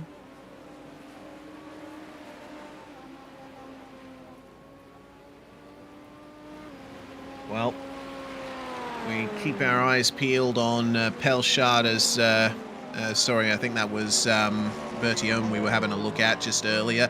Wildman working his way up into third. He's had a very successful first lap, has Graham, and his fan club in the YouTube chat will obviously be very happy with that. But he's losing ground to Jeff Evans, and Jerome Bertium is starting to gain here on the orange Cadillac. Let's see what they can do coming down the first part of the Mulsanne Straight. I think on grip, I think maybe the better car might be the Acura on the rain. But let's see it pass. There we go. Fenson over Stewart. Yeah, that's Chris Stewart giving up the position to William Fenson. Matthew Denise and Darian Roy also trading places in the GTPs as here comes Jerome Bertium and Graham Wildman. Sorry, no, it's Darian Roy and Matthew Denise. My apologies. This coffee still hasn't kicked in, amazingly, in spite of all of the crazy action that we've seen so far tonight. Keep it off the puddles on the outside of the circuit. What kind of run are we going to see from Darian Roy here to try and work his way past Denise? Oh my lord, Bowie Suin upside down in the S's. Good lord. That must have been a massive crash. Nathan Ray, meanwhile, passes Jerome Bertium, and it looks like Darian Roy will complete the move on Matthew Denise. And I think Bertium just completely butchered the chicane. Yeah, looks like that's happened there. Bertium now back behind Nathan Ray by 3 seconds. So we'll keep that battle going as it is now replay time. Well, first we'll see Nathan Ray and Bradley Holly making contact there. There was a bit of contact, but I think largely Ray spun due to picking up the puddle, and we also saw the spin from behind there for Nicholas Schwartz as we check out what happened here. Schwartz himself just got a little crossed up on the way into the chicane and fortunately wasn't able to clean anyone else up there. Fortunately for him, that said the internal part of the chicane has some sand and it properly stops the car nowadays, because if it was on the old sand, oh boy, that would have been problematic, and our boy Mr. Hedge having issues. Yeah, Jack Hedgecox unfortunately hasn't quite recovered from his initial problems with Bradley Holly on the first lap, so we'll see if he can make some kind of recovery there. Oh, big slide in the foreground there from Matthew Denise, and that almost cleaned up Bradley Holly as well, who's on the back foot now. It seems like Holly may be preserving some form of little damage to his Acura. He's continuing on, and he'll try and get to the end of the race in those conditions. But, man, it's going to be a tough ask when we come to the end. Evan Henneman, meanwhile, seeing him in the Ferrari here, just losing the rear end into the second Mulsanne chicane and slithers off into the gravel trap. Yeah, bye-bye moment right there as Pelshard. You know what boggles my mind with his fastest lap? That his fastest lap would be a fast lap on a GT3 car. They're doing GT3 pace at the moment. Yeah, it's pretty crazy pace from Pelshard at the front of the field, but yeah, it's what you expect from GT3 cars in the dry. So we'll see what happened to Bradley Holly here at Mulsanne Corner. He just overshoots and gets into the gravel trap, keeps it almost out of the tyre bundles, and it looks like Hedgecox did the exact same thing. They just got on the brakes and weren't able to slow down, catching up on the white line as well, losing grip. And Hedgecox, crucially, keeping it out of the tyre bundles, only just. Can you say that Hedgecock did out of solidarity? Maybe. Maybe. We'll see Carsten Quint as well. This is what happened to him down at Indianapolis. Just not getting the run into the corner properly and coming to a stop on the exit there, minus his front bumper. Plenty of incidents happening on the opening lap here at Le Mans for the final round of GTP and GT3. So keep our eyes on Nathan Ray and Graham Wildman fighting over third place, and they're catching up to Jeff Evans as well. Jeff set a 3:59.3 on the last lap, and Ray took 2 seconds out of him on the last lap. There may very well be a move for second shortly. Yeah, absolutely. I think Wildman is just trying to find the right opening on Ray. You can even see like going on the clean portion. Wildman, wow, that was wild. Oh no. Oh dear. That's big trouble for Graham Wildman.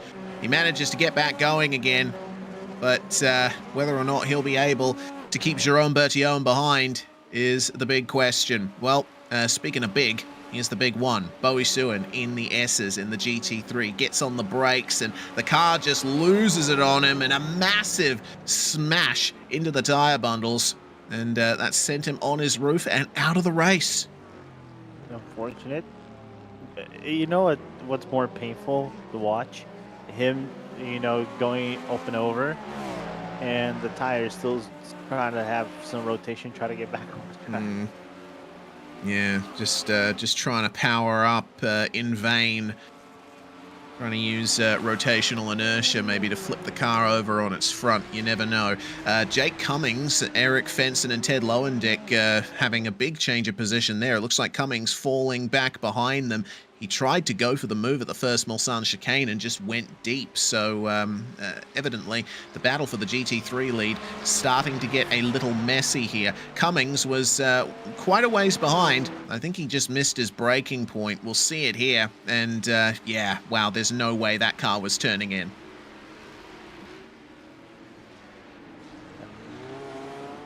Fortunately for him, managed to avoid the tire barriers on the zigzag. Here comes Darian Roy around the outside of Bradley Holly. Big slide in the Porsche. And he'll try and preserve some kind of momentum, but Holly was on the more grippy side of the racetrack there and is able to maintain the position. Still up in 7th for Mr. Holly, the most successful driver at the Precision Racing League, has had the most race wins of anyone, and he took one of them this season. As Lowendick is spinning round there in Mulsanne corner, and he stopped just in time for Cummings to come through. That was a very well-timed reverse there from Lowendick, but he's going to almost get cleaned up by the cars behind. Chris Stewart managing to find his way through there, almost running into the back of the Audi.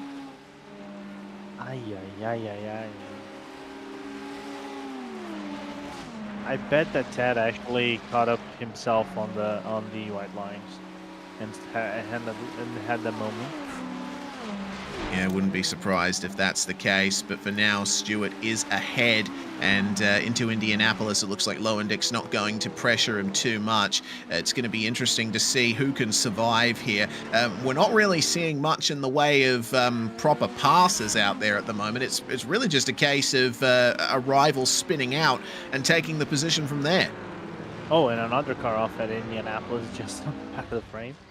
Kalin, it was Mark Kalin in the Corvette there. Unfortunate for him. Oh man, Nathan Ray and Jeff Evans have just traded positions in GTP here. Ray now ahead, doing a nice recovery from his spin on the first lap. So he'll try and chase down Pelshart, but Pat has been supremely in control the whole season. It's going to be difficult for him to do. Lowendick, it looks like, just overshooting the braking zone for Mulsanne corner and coming back in a very inconvenient position just in time there for Jake Cummings to come through. And Chris Stewart having to check up a little on the exit as, oh dear, Darian Roy has lost his rear wing there, I see. Something's gone wrong there for him as Jack Hedgecock's had a half spin, but yeah, that is a decidedly rear wingless Porsche 963. Was this he? Oh no. Oh no. Hedgecock's and Roy coming together there. And Roy having his rear wing taken off by the Cadillac as it came through, sliding itself. Man, I'm surprised that that there's even a single car there without some kind of damage. On board with Hedgecock, you'll see him spin ahead. He gets on the brakes, but there's nothing he can do to stop from making contact. Yep, unfortunate to see that happen. He managed to keep out of the barrier, though, of sorts. He did indeed. Well, he's going to have to come into the pits for repairs, will Darian Roy. Meanwhile, we haven't given Brett Gardner much airtime. What a drive it has been from Brett. He's found his way up to 3rd place. And this, well, he was leading the championship coming into this round. So far, touch wood, this has been a champion's drive. It has. I think what helps a little bit is that the Corvette is quite grippy around wet circuits. So I think that it's helping his cause a little bit. But the Audi, however, that has been driven by Lowendick is on a mission, right? So while the 151 is retaining that position, we know that Lowendick is going to make the move eventually. Jack Hedgecox has stopped again in the GTPs, but he's going again as well, struggling down in 10th place. Yeah, Ted Lowendick's Audi has been supreme in a straight line. At the fast circuits, he's been very successful. He took pole position at Daytona and had a great run at Barcelona as well. But for now, Brett Gardner's going to preserve 3rd spot in GT3. Up a solid 11 positions from where he started in the class. And it looks like we've lost Darian Roy. We've also lost Mark Kalin, who's in the pits now, I think taking damage repair. And unfortunately for Darian, yeah, no rear wing. Well, that's what's going to happen at Indianapolis when you have no stabilizer on the back of the car. Oh, I thought you were going to say when you're part of the Peugeot 9X8 program. Yeah, unfortunately, I'm not caffeinated enough for my wit to catch up to what I'm saying there, but I'll make sure to use that line at some point in the future. Meanwhile, here comes Ted Lowendick on Brett Gardner. Great exit out of the 2nd Mulsanne chicane. He's going to immediately move to cover him coming into Mulsanne. But Brett Gardner is still going to fight as hard as he likes for this 3rd spot on the podium, trying to catch up to his teammate Jake Cummings, who is all alone in 2nd place at the moment. He's going to have to stay behind. Nope, Lowendick running wide at Mulsanne, over the curb, over the painted line, and back into 4th spot. Now Chris Stewart will see a potential here to grab a top 4. Tad. You know, is that thing of, you know, making the overtake, being given pressure and then folding under the pressure. That's unfortunate to watch. He has the pace, it's just to not be able to get those clean laps while Chris Stewart is getting closer. Yeah, well, Stewart isn't able to see much in the wake of Ted Lowendick there. Nice and gentle. Oh easy. Man, the amount of wheel work we're seeing from all the drivers here through these corners. I mean, Indianapolis is a scary corner in the dry. You can only imagine how much of a difficult running it is in the wet. Oh, I gotta say, thank God I didn't drive in the wet, because I wouldn't have lasted a lap in Lamborghini that I drove. Yeah, indeed. Rather difficult. He says he's wearing a helmet for his safety as TJ Yankee in the Ford here, and well, interesting to see that his I believe Lewis Hamilton tribute helmet there reflected in sim as well as in real life, and TJ's having a pretty good race right now, up 5 spots, and that's overall. I think 3 of those positions being taken up by GTPs, but consistency is key. Staying in it to the finish is key, and making his way through the Porsche curves. He's driving a nice, stable line at the moment, staying off the inside of the corners where those big puddles are on those curbs. So all the best to TJ Yankee. Hopefully he'll be able to make it to the finish from here. Meanwhile, Chris Stewart battling hard as Bradley Holly had an issue in the Porsche curves, going straight off on entry and huge damage out of the race. Ouch. That gotta hurt. Yeah, that's got to hurt as well for his championship standing as well. Remember, he was solidly in the championship fight for the lower positions in the top 5. So, oh dear, who's that that's spun there? Is that Jake Cummings? It is. Cummings has spun out of 2nd place, and Brett Gardner, his teammate, will resume that position. Brett Gardner the only GT3 driver so far who we haven't seen have a single issue. This race is delivery, man. Yeah, this is turning out to be some very interesting action indeed. So, question being for Jake Cummings, will he be able to make his way back into the top 5? Hard to say, as first lapping there for our leader Pat Pelshart, making his way past TJ Yankee, already made his way past Sean Stecker and Doug Evans. And, well, the picture of consistency and poise is Mr. Pelshart, as he has been all season long. He's got this car sorted out in wet conditions. Not only wet conditions, I would say in prototypes in general, right? A long-standing runner of the LMP1, the long dead LMP1 class, right? He basically drove, if I remember correctly, Pat was a Audi R18 main. If I for a long time, then went to the 919. It would have been eventually a matter of time when the GTPs came around that he was going to the GTPs. He drove a little bit at LMP2s, but more trouble. Hitchcock's now. Oh dear. Another one adhering the membership of the Peugeot 9X8 old program. Into the pits he will come, and this is how it happened for him potentially. No, this is a problem for the 55 of Carsten Quint. He's oh no, there we go. There's Jack Hedgecox. Oh, and the Porsche curves the rear end. Let's go. And no rear wing now on the Cadillac. He'll come in for repairs, and I think he'll get his mandatory service out of the way as well. Meanwhile, Ted Lowendick still managing to keep himself in the fight for second place. Brett Gardner now ahead of him, and has been for some time, but Lowendick's starting to come back. We know he can make overtakes. Can he hold the overtakes for one corner, though? Yeah. Got to be getting close to the incident limit as well. I can't imagine how many drivers have spun or made contact a few times and maybe in danger of getting an iRacing issued black flag for exceeding 17 incidents. It's not going to be fun times out there for the drivers. Yeah, we're just barely halfway through the race, which is insane. Yeah.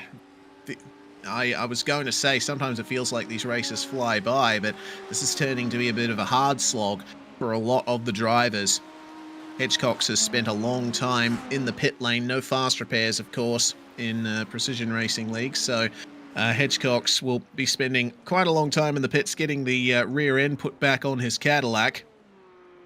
Pelshart continuing to drive away at the front, as there's a position for Jerome Bertillon there.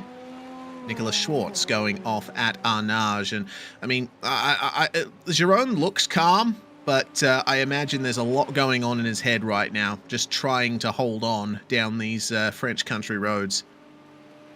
Yeah, I think you can see like he's trying to keep good eye contact, try to maintain visual with the rain and the track itself, trying to not find the puddles for him to drive on and then spin the car around. Just trying to find the proper line and not taking too many risks on his Acura GTP.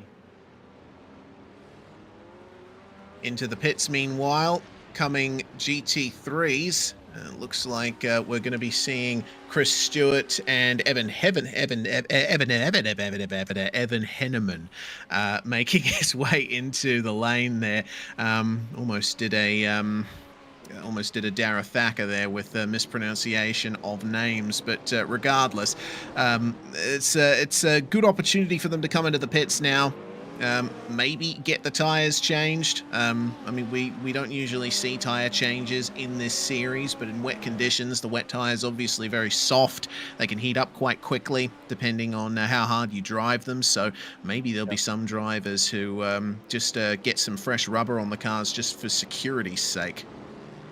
Yeah, which is interesting to talk about as well, right? You have these wet tires and you spin them and it's easy for you to overheat, but just because you're thinking, oh, it's rain, it's not going to overheat, right? But the wear that goes down if you have one spin and then the car just gets a little bit more oversteering around corners and the snappiness gets over you, the wear can down really easily over the work of one stint.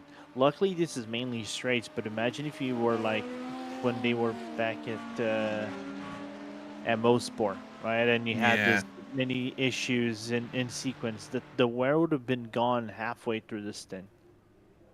Yeah, certainly would have, which makes Bradley Holly's win there all the more impressive, completing the entire race without visiting the pits. Graham Wildman then in the pit lane, and 26 seconds spent in the lane there.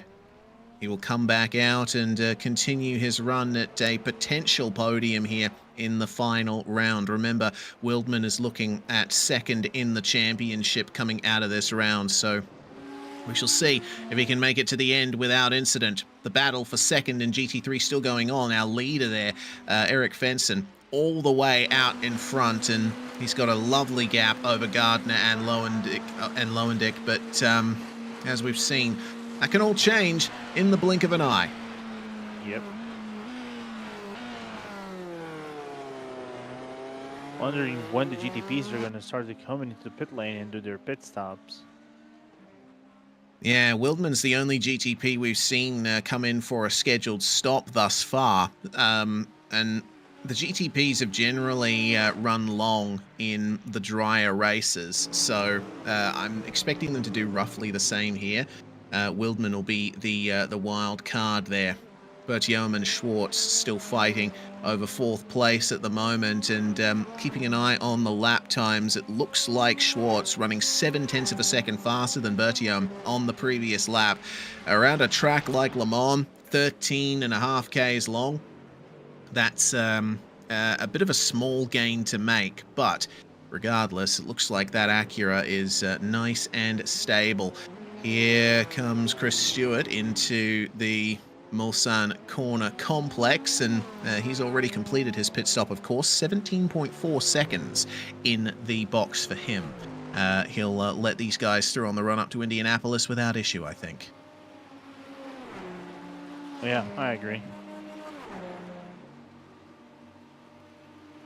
Well then, keep an eye on the runnings into Indianapolis corner here as Bertiom continues to put a bit more space between himself and Schwartz. No real battles going on at the moment on track. It's just drivers trying to survive at the moment with less than 18 minutes remaining on the clock. Haven't seen any of our cars that came into the pits with damage re-emerge, but Eric Fenson is going to pit from the lead of GT3. Now, the question is, will Gardner and Lowendick follow him in? Yes, they will.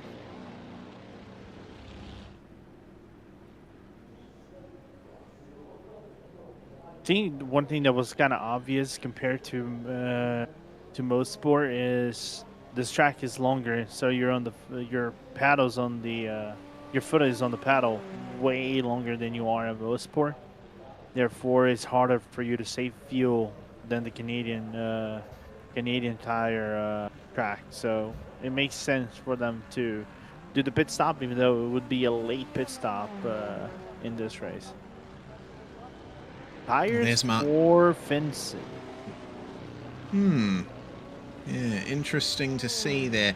Well, he had a true opportunity there to get it done, and Brett Gardner's going to stay ahead of Ted Lowendick through the pit cycle. It looks like going fuel only for Mr. Lowendick and Gardner as well. TJ Yankee bringing it into the lane just ahead of Sean Stecker. These two are going to be fighting hard in the Mustangs. Jake Cummings and William Fenson also in the lane just up ahead of these guys. So we have our pit stops now in action for our GT3 field, and it looks like the entire field will be cleansed of that pit stop requirement. Now Pax Oceani's Nathan Ray continuing to hold on to second place here for the time being. Remember, he'll be racing Graham Wildman for potentially second spot in the GTP class. And he's just trying his best now to keep it out of those puddles. You see just how deep they can get when you get to the inside of these corners. And he'll be thankful for traction control, arresting the spin of the car out of a lot of these corners. so difficult to drive a GTP around here in the wet.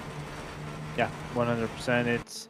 It feels like a ballet dance of sorts, right? For you to get perfectly and not miss anything. So it's tricky, man. Props to all the drivers who are actually trying to maintain this, control on the track that, like I said before, in my opinion, is very hard for you to drive and is not a pleasure drive at all. William Fenson with a long stop here. It looks like he's got some damage on the car. Having to get that repaired. He's been in the box now for 1.5 minutes. That's a big problem there for William Fenson. Well, we'll see if he can make it back out and try and preserve a top 10 finish as Jeff Evans works his way around here. Evans currently sitting in third, but oh, that's way too deep there coming into Mulsanne. He'll keep it out of the barriers, but he'll lose crucial time to Jerome Bertillon behind. The gap was sitting at about 11 seconds or so, and Bertillon will come through potentially to get closer, if not outright make the pass. By the time he arrives on the scene, though, Evans is already away. Yeah, unfortunate. I think it's another one of those drivers that was nearly perfect, right? And shows how perfect you have to be here to survive the long haul and be competitive. Fortunately for him, still retaining third place over Bertillon. So the question is, does Bertillon have pace to get closer to the number 51 on the long haul with 13 minutes to go? I think roughly about 3 laps-ish that we have left in this race. Yeah, it's showing for me 4 laps left for our leader, but could be a little bit different. But we'll have to wait and see. Still waiting on pit stops for the majority of our GTP field. All of the lock being wound on there for Nicholas Schwartz. The battle between Evans and Bertillon, seeing that Bertillon was 2 seconds faster than Evans on the previous lap, so there's further developments to come from that battle for third as Pelchat brings it in from the lead of the race. Now, GTP pit stops, we only have one to really go off. It's Graham Wildman with 26 seconds spent at a stop in the box.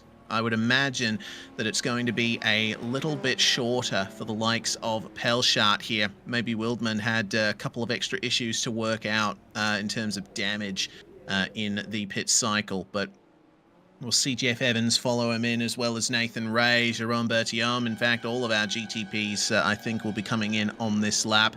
Still waiting on Matthew Denise to make his way back out too.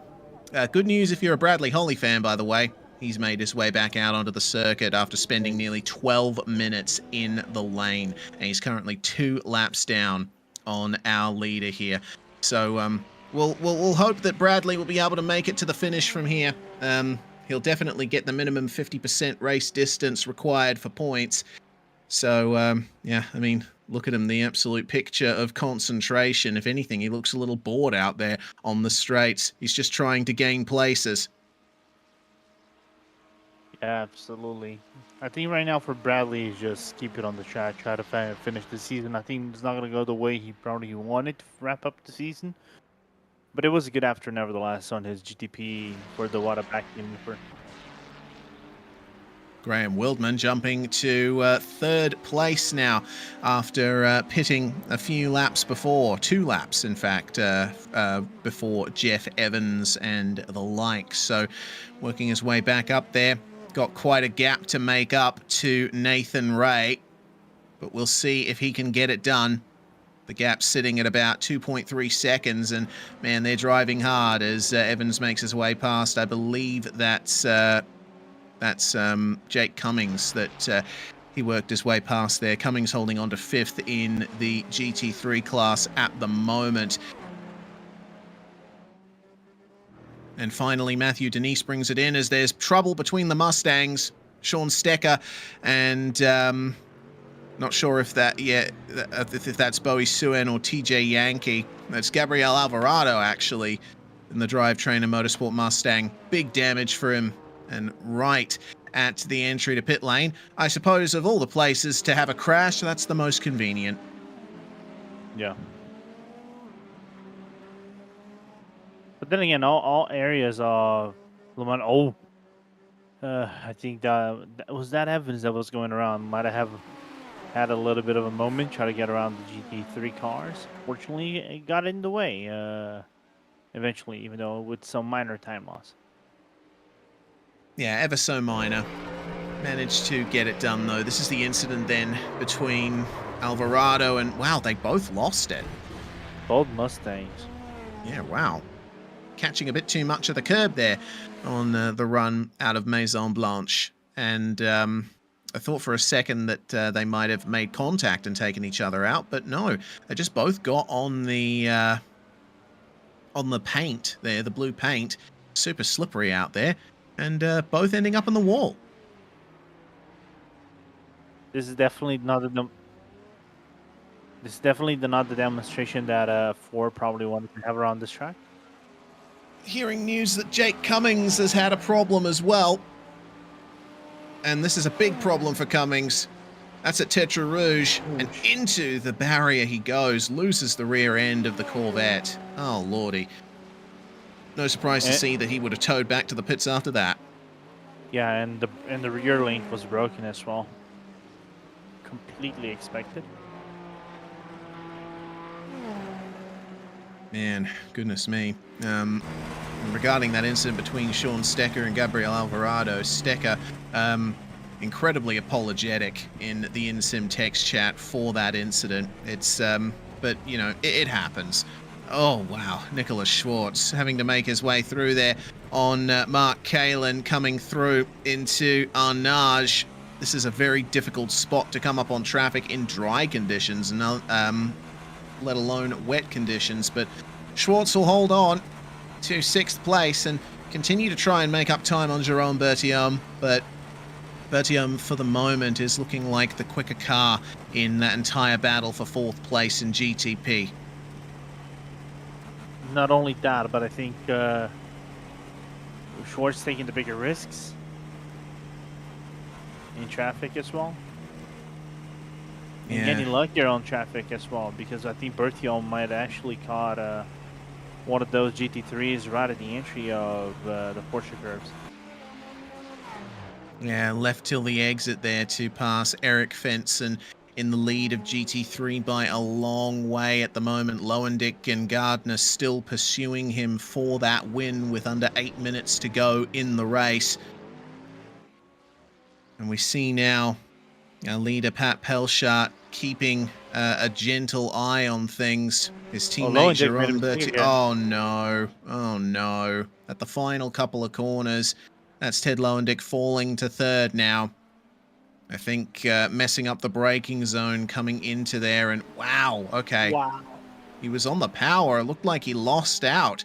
I did see some chat in the PRL Discord before the race about how difficult it is to work your way through the first of the Ford chicanes. There's a big puddle on the inside, so much standing water, and the Audi just aquaplaned. Yeah. There won't be enough of V10 and trash control to save that hand. That's been.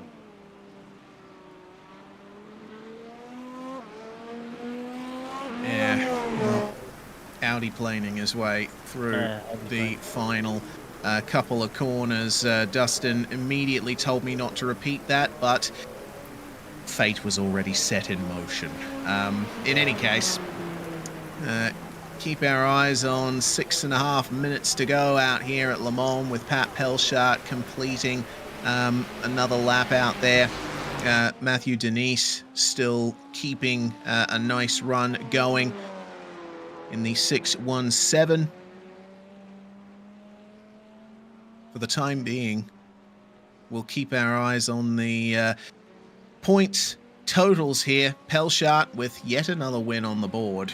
I mean, it's unquestionable he's going to be the champion if things stay the way they are. Wildman looking like will hold on to second in the championship with 427 points to his name, running in 3rd.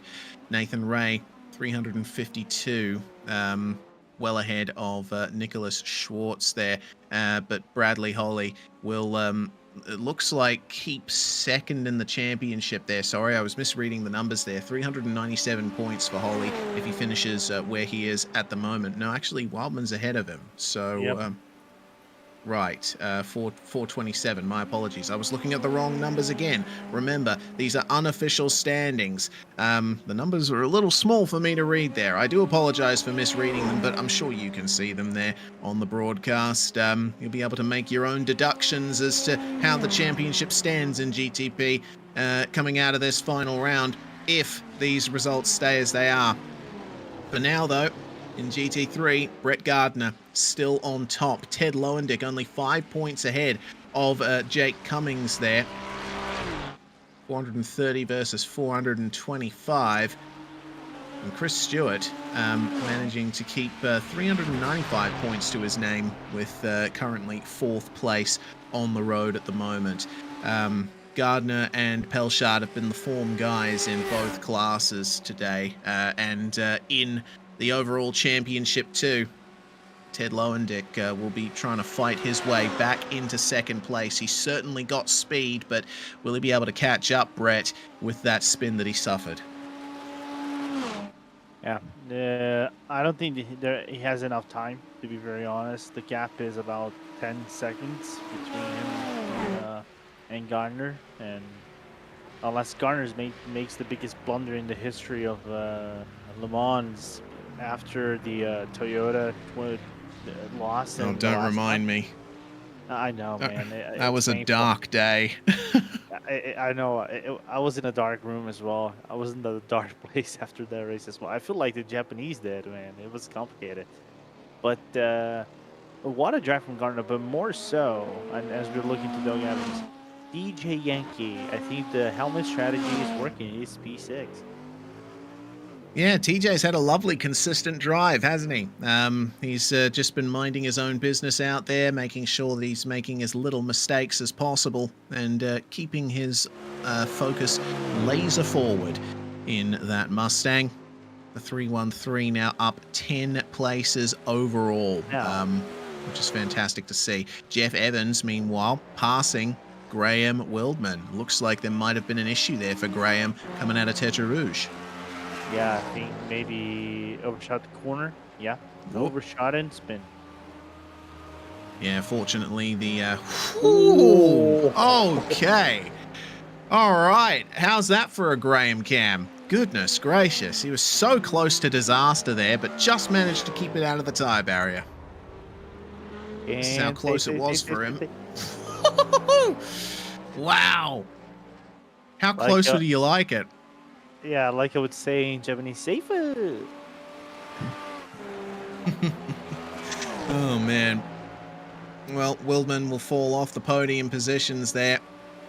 Jeff Evans will hold on in the hot pink machine. And for the time being, looking a tiny bit faster than Graham, but I get the feeling Graham's going to try and fight back here. One more view of Wildman. He's pointed straight at the wall at this point, and he just gets on the brakes in time and manages to escape by the skin of his teeth. One could argue that it was actually intentional.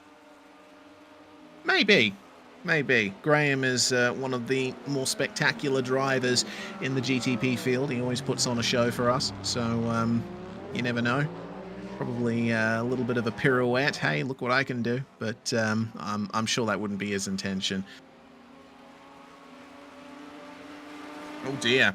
Looking at the trees and then at Nicholas Schwartz, who has massively overshot Mulsanne corner. Looks like the car has escaped damage for the time being, but might have tapped the tyre bundles there in the waterback car. Off into the gravel. Just slow it up in time to avoid getting into the tyre barrier. And it's going to be white flag for Pat Pelchat with less than a minute remaining on the clock. One more circuit of the Circuit de la Sarthe for our champion-elect in the GTP class. This has been a typical Pat Pelchat drive. Smooth, controlled, no problems so far, touch wood. He's not going to wave the white flag, is Barney, but should still be white flag out here. But yeah, what a drive from Pat Pelshart. He has no trouble out there in front. 15 seconds in the lead over Nathan Ray. But it's on for third between Evans and Graham Wildman. Here we go, out of the Porsche curves. Graham can't see a thing with the rooster tail being thrown up by the number 51. Will he be able to get the move and be able to get back into third on the final lap? And what is interesting is the lines they're taking, right, into braking. From what it looks, Evans with a wider line, the entry, Wildman into middle line. But both trying to avoid the puddles on the Ford chicanes, who did it successfully, and the gap still retained at 7/10 of a second. Yeah, it's going to be all about the exits from the chicanes here. Graham taking the tight line into Dunlop and making up a further little sequence of time over Jeff Evans. This will be an intense battle all the way to the end. Can Graham cap off a great season with a podium? Will Jeff Evans be able to get in there himself? That is the question. This is the only close battle on track at the moment. We're still waiting on potentially some spins throughout the field. Maybe we'll see some positions change before the end of the lap, but for now, this is where the fight is. About 10 kilometers of track for them to still use, which is insane. Yeah, it's a long circuit here at Le Mans. And there's so many places where you stand to gain or lose time. Making up some of that time is Wildman in the braking zone there. Now right in it versus Evans, but the exit will be with the Acura, at least on the initial throttle application, but Graham has the slipstream. We promised that Graham is in there somewhere. You can't quite see him, but yeah, there he is indeed. Jerome Berthiaume still within touch of these guys if they come together. Graham's going to move through to the right side of the circuit. Evans on the brakes a little bit earlier. He will maintain the place for the time being. Oh, little slide for Jeff Evans. Graham also had a slight flick to the side, but not as much as Evans. And this could be potential for a move coming into Mulsanne corner. Graham pulls out of the slipstream. He wants to see the braking markers, wants to see where he's going, and he's going to dive up the inside. That's too deep. That's way too deep for Graham Wildman. And off the circuit he will go. He'll recover, but I think that's him losing the chance to get back into the top three. I would say he lost his chance, but then I forget that this race is running. There's still an opening at any portion of the track. Well, here's the onboard then. He went for the dive, but the car locked up and there was no way he was making the corner from that point on. And, well, I think fortunate for Jeff Evans as well that he was able to stay wide and just let Graham sail on by to retake the place. Both of them through Arnage now. And it looks like a good exit from Graham, but not as good of an exit for that he would want. Regardless, it is the exit of the final corner for Pat Pelshart, and another dominant victory on the cards. He is your champion in GTP here on Monday nights at the Precision Racing League. Fantastic job.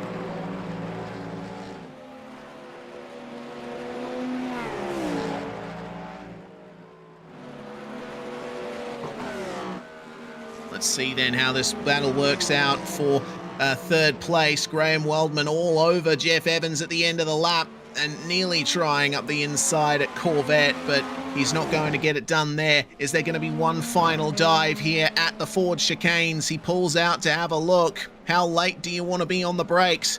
Not late enough for Graham Wildman, and he won't be able to get it done on Jeff Evans in the end. Second place was Nathan Ray, but third, it's going to be a drag race to the line. Slight mistake for Evans, but he will get it done. I think Graham got a slowdown in the final couple of corners. Yep. I think he overcommitted into the second half of the Ford chicanes, but managed to stop the car in the end. Still retain 4th place.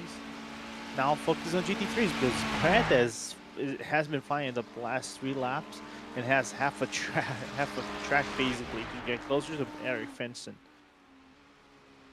Yeah, Fenson has been just driving smoothly in the lead for the moment, but Brett Gardner could stand a chance of capping off his championship with a win here if he gets it done. Remember, the Corvette does have some good grip in wet conditions compared to the other GT3 cars, but Eric is putting his car in all the right places for the run to the finish.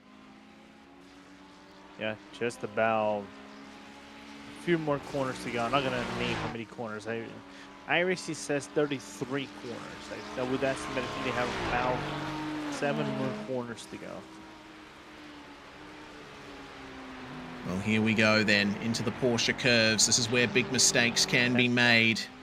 Brett made up 6/10 in the first sector. And Fenson, getting into the barriers here. This is the chance for Brett Gardner to take victory in GT3. The race has just exploded on the final lap. A small mistake in the Porsche curves for Eric Fenson. Can he keep it under him for the run to the checkered flag? Gardner with a better run out of the Porsche curves. He might have a go here coming into the Ford chicanes. Fenson's going to stay middle of the road to keep him behind. Good defense there. Gardner can't find a way through, but on the racing line, can he get it done? Gardner loses it coming into the chicanes here. He just manages to keep it on the track. Oh no, he spins, but Eric Fenson will hold strong and take the final victory of the season in GT3. Brett Gardner is stopped at the moment. He's struggling here, has to get into reverse here, allow Ted Lowendick past him for 2nd place. But oh no. Okay, Brett's going to cross the finish line in reverse, it seems. And,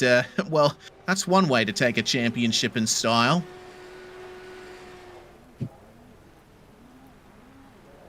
Well, reversing across the line, Brett Gardner will take the GT3 Drivers title.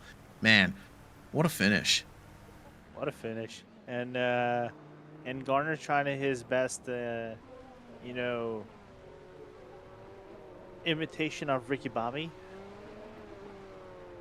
at Talladega. Yeah, certainly. Well, as Chris Stewart and Evan Henneman will be making their way to the finish, we'll have a quick look once again at that whole sequence of events between Brett Gardner and Eric Fenson. And yeah, Chris Stewart making his feelings known about that. So it all started here, Lorenzo, with a big slide for Fenson in the Porsche curves, and hitting both corners of the car there probably would have had slight damage. And Brett Gardner, he saw the Red Sea part right in front of him, but immediately it closed back up. Yeah, I think what happened, maybe Fenson broke the toe link of the car. You could see the car is not driving kind of straight of sorts, but he's gonna have enough grip to go around the outside. You can see the rear is struggling a little bit, but they come to the braking end. What caused the issue is that Brett caught a puddle on the curbing, and that was his undoing, basically. Yeah, certainly was.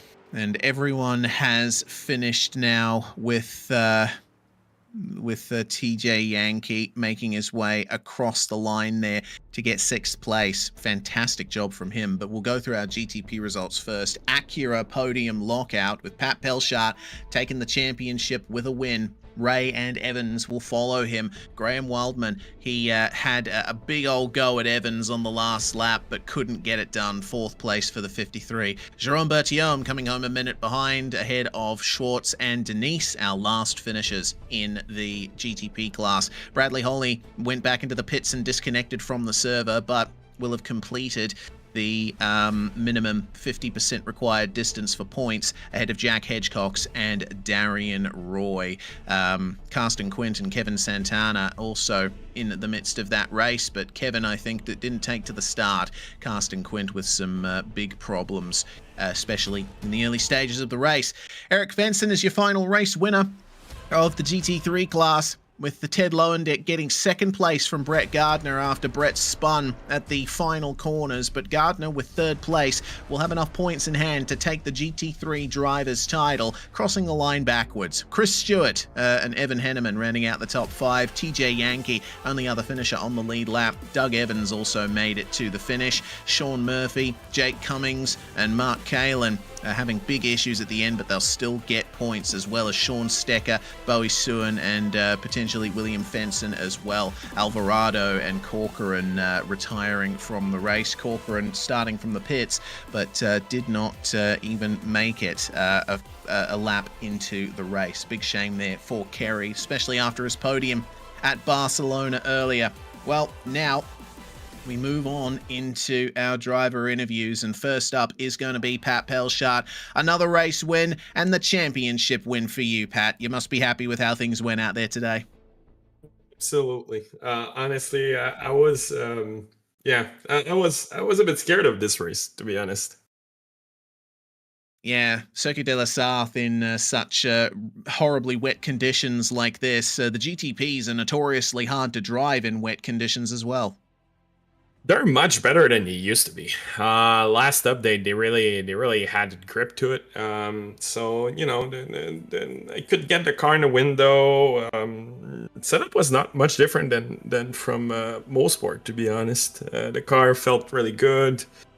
Le Mans is kind of my jam. I kind of like this track pretty quick here. But Nathan had some pace, and yeah, it was following me pretty close. I was managing my pace, but yeah, he messaged me and he told me that he had an incident in the first lap. Maybe we would have had a battle. Yeah, maybe, potentially, but in any case, 17 seconds the gap in the end there for you, Pat. GTP and GT3 going to be moving to Thursday nights next season at Precision Racing League and extending to a 60-minute race. So a big format change. Are you going to be making further appearances? Absolutely. Yeah, I'm coming back next season, and you know, we'll just try and go and defend that title. Yeah, it's been a good season, and to be honest, I could not have done it without my team. Everyone at Solpec Precision Racing, either if it's helping me, giving me feedback on the setups, especially Brad every week, just running stints prior to the race, and Max also, Jesse, David, and all those guys really working hard on setups every week and just getting the most out of the car. We're just helping each other. It's just incredible, to be honest. Certainly is. Well, we send our congratulations to you, Pat. Brilliant drive today. Brilliant drive throughout the entire season. Enjoy it. Thank you. If I can take just a quick moment to thank again our team, but our sponsor, mostly Solpec. It's our title sponsor for about 4 or 5 months now, and they allow us to do what we do best, and yeah, Advanced Sim Racing also, and everyone that supports the PRL in general. So Moranes, Mr. Edge, Racebox, Advanced Motorsport, and also Abruzzi. So really thanks to all of them, and thanks to you guys, because you allow us to be visible to everyone and share our passion that we all enjoy so much. So great job all season, and thank you guys. And thank you, Pat Pelshart. Following on from that point, sign-ups are open for everyone for next season of Precision Racing League's racing. So get your sign-ups in if you want to join these championships. Next up, Lorenzo, it's Nathan Ray, the number 23, coming home in second place. Absolutely. So Nathan, man, Rain, Le Mans, talk us through it, because you had a few moments. Yeah, it was certainly a little bit of game of just like drive with your pinkies out and try not to overstep things. I'm still just sat here thinking of what possibly could have been had I not just like overextended myself on lap 1 there. Yeah, and going on that note, how was the Acura giving you feedback in terms of grip on the rain in comparison to maybe grip on a dry track? Do you found it responsive in comparison to maybe driving a Acura on a dry condition that normally is usually the fastest, one of the fastest cars, if not the fastest car around Le Mans?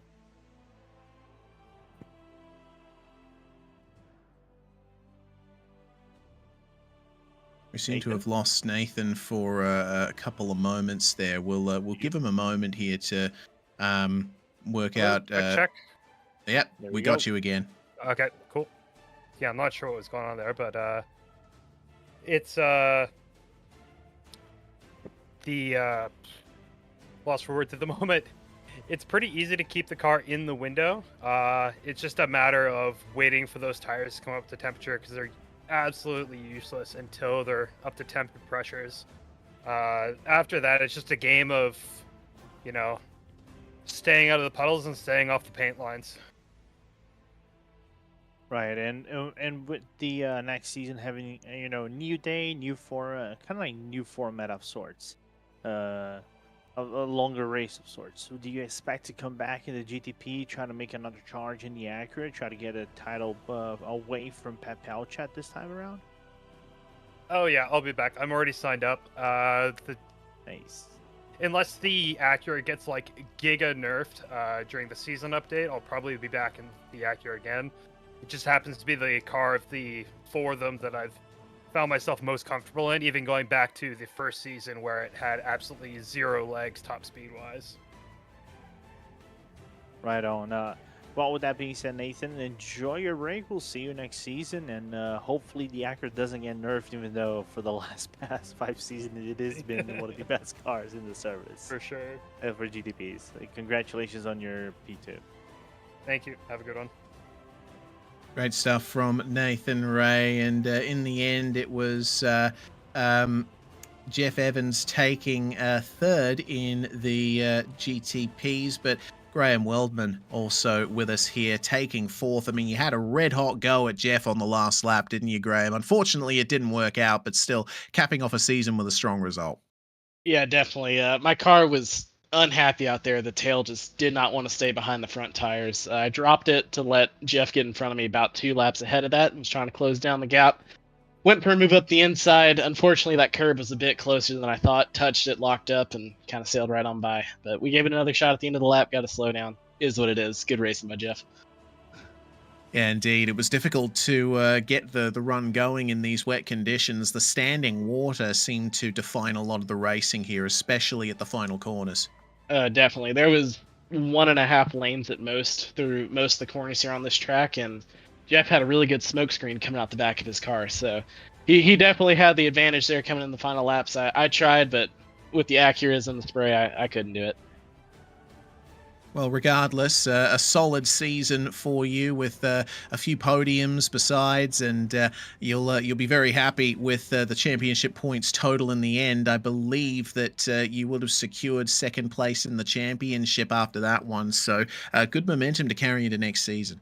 Definitely. I'm taking the next season off. I've got a bit of traveling ahead of this season, so won't be here for that one, but I'll be back for the start of the year. Definitely was a great experience driving these GTP cars. This is my first time in them, so had a great time, had a few good results. Wish I could have gotten a win, but Pelchat was way too far out in front.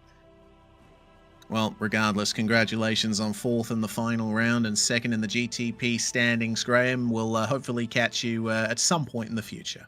Yep, thanks, fellas. Have a good one. Graham Wildman, 4th place in the end. Winning the GT3 class, it was Eric Fenson in the Ferrari, stood by with Lorenzo. So, Eric, man, congratulations on the win, but let's talk about that final lap, man. Those Porsche curves, what happened? After that, what happened? Sorry, I missed the first part of that question. Is that at the last lap? No. What happened was, like, you had a really good pace around the track, right? On the final lap, what happened for you lose the car around the Porsche curves, and then the battle engages going into the Ford chicanes? Yeah, I don't know. I trying to keep it calm, bit of pressure, and yeah, just let it slip a bit too much, and yeah. But did you break anything on the car? Did you get a meatball hitting the back end on the full wall at the Porsche curves, or the car was just a little bit slower on speed coming out of the corner? What happened there? I think there might have been a bit of rear wheel damage, but yeah, I think I just dragged along the wall a bit too long. Oh, well enough. And talk us about the race in general. Driving the Ferrari around the rain. Normally, the Ferrari does have it has grip around the rain, but it might lack in comparison to other cars. How was it for you in general to do a race like this and get away on top? I was pretty much just keep it calm. At the very start, like no matter where I qualified, I was gonna just try and keep it on the track, facing the right way. And yeah, everyone else kept making mistakes, so I just kept it about 90% the whole way. The car felt good. Puddles, a lot of puddles, but other than that, just yeah, keeping it on the track. All right, and with that being said, final question before we let you go and celebrate this victory.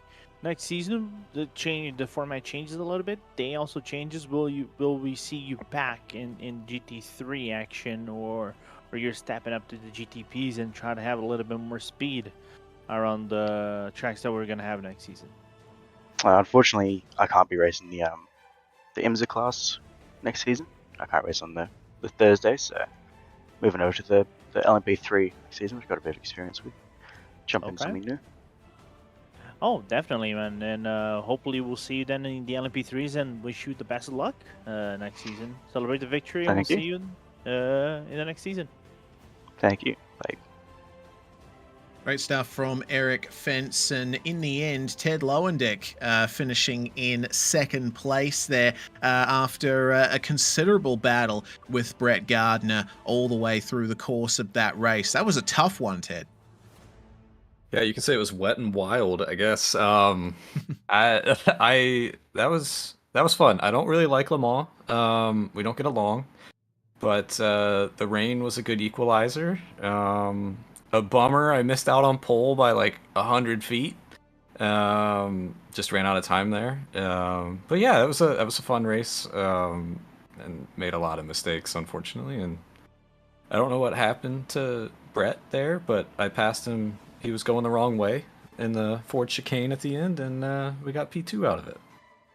Well, when you watch the broadcast back, you'll certainly find out a very interesting final sequence of corners there between Fenson and Gardner. But still, a great run in the championship overall this season. Yes, there were some wobble moments for sure throughout the season, but still some really consistent finishes in this Audi, and you should be proud of your performance, I think. I am. I won't be coming back next year, unfortunately, or next season, I should say. I wish I could, but we've got a child on the way, so I'll be losing a lot of time to that, from what I hear. And yeah, this was a lot of fun. Give a shout out to my mom. It's her birthday today. I think she's listening. Might be a little late for her, but yeah, I hope you guys had a good time tonight. Fun season, and yeah, best of luck next season. And best of luck to you, Ted, with a little one on the way. That's Ted Lowendick there, second place on the road. And we're going to conclude here with our newly crowned GT3 Drivers Champion, Brett Gardner, who definitely had an interesting run to the line there, Brett. I don't think you were expecting to cross the line backwards to take the title. Yeah, I gotta be honest, I don't think I was expecting to cross the line at all there at the end. I ran out of gas after I bend it and spun around, so I just popped it into reverse, held in the clutch, and constantly hit the starter so that I could get a little bit of engine and managed to propel myself backwards to finish. Otherwise, I was going to be asking someone to give me a nudge. Yeah, indeed. Well, regardless, still a truly spectacular season from you. And I think the Tech Sport Academy by AMS team will be very happy with the result that both you and Jake have gotten over the course of this season. What stands out to you as the defining moment? That's a very interesting question. I don't know if there is one definite defining moment around this whole season, but I do know that I never really felt like any of it was easy for sure.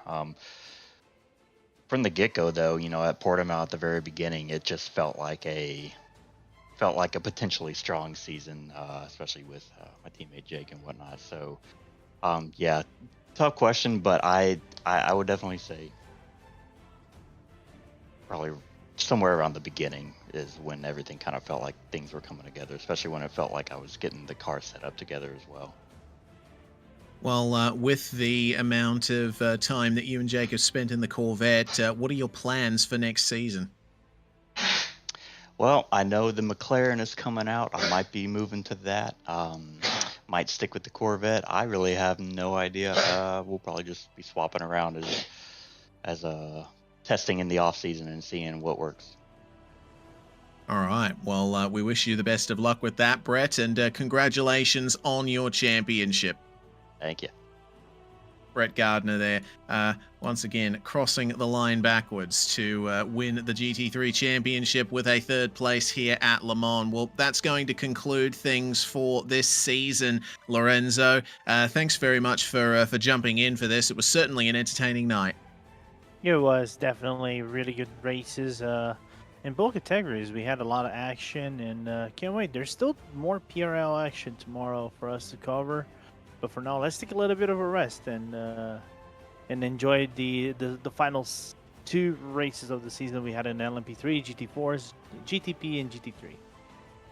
Yeah, big congratulations to our champions from all relevant classes that raced here tonight. Thank you all so much for viewing here on RaceSpotTV. Reminder that sign-ups are open for the next season of racing at the Precision Racing League. A few series format changes as well to keep an eye on. So if you're interested, go to precisionracingleague.com and get your sign-ups in. One of the longest running and largest racing communities on iRacing. Really appreciate you all here with us tonight here on RaceSpotTV. I'm Reese Gardner, Lorenzo Bonda with me in the comms box, Dustin Ollis behind the scenes. From all of us here at RaceSpotTV, we say bye for now.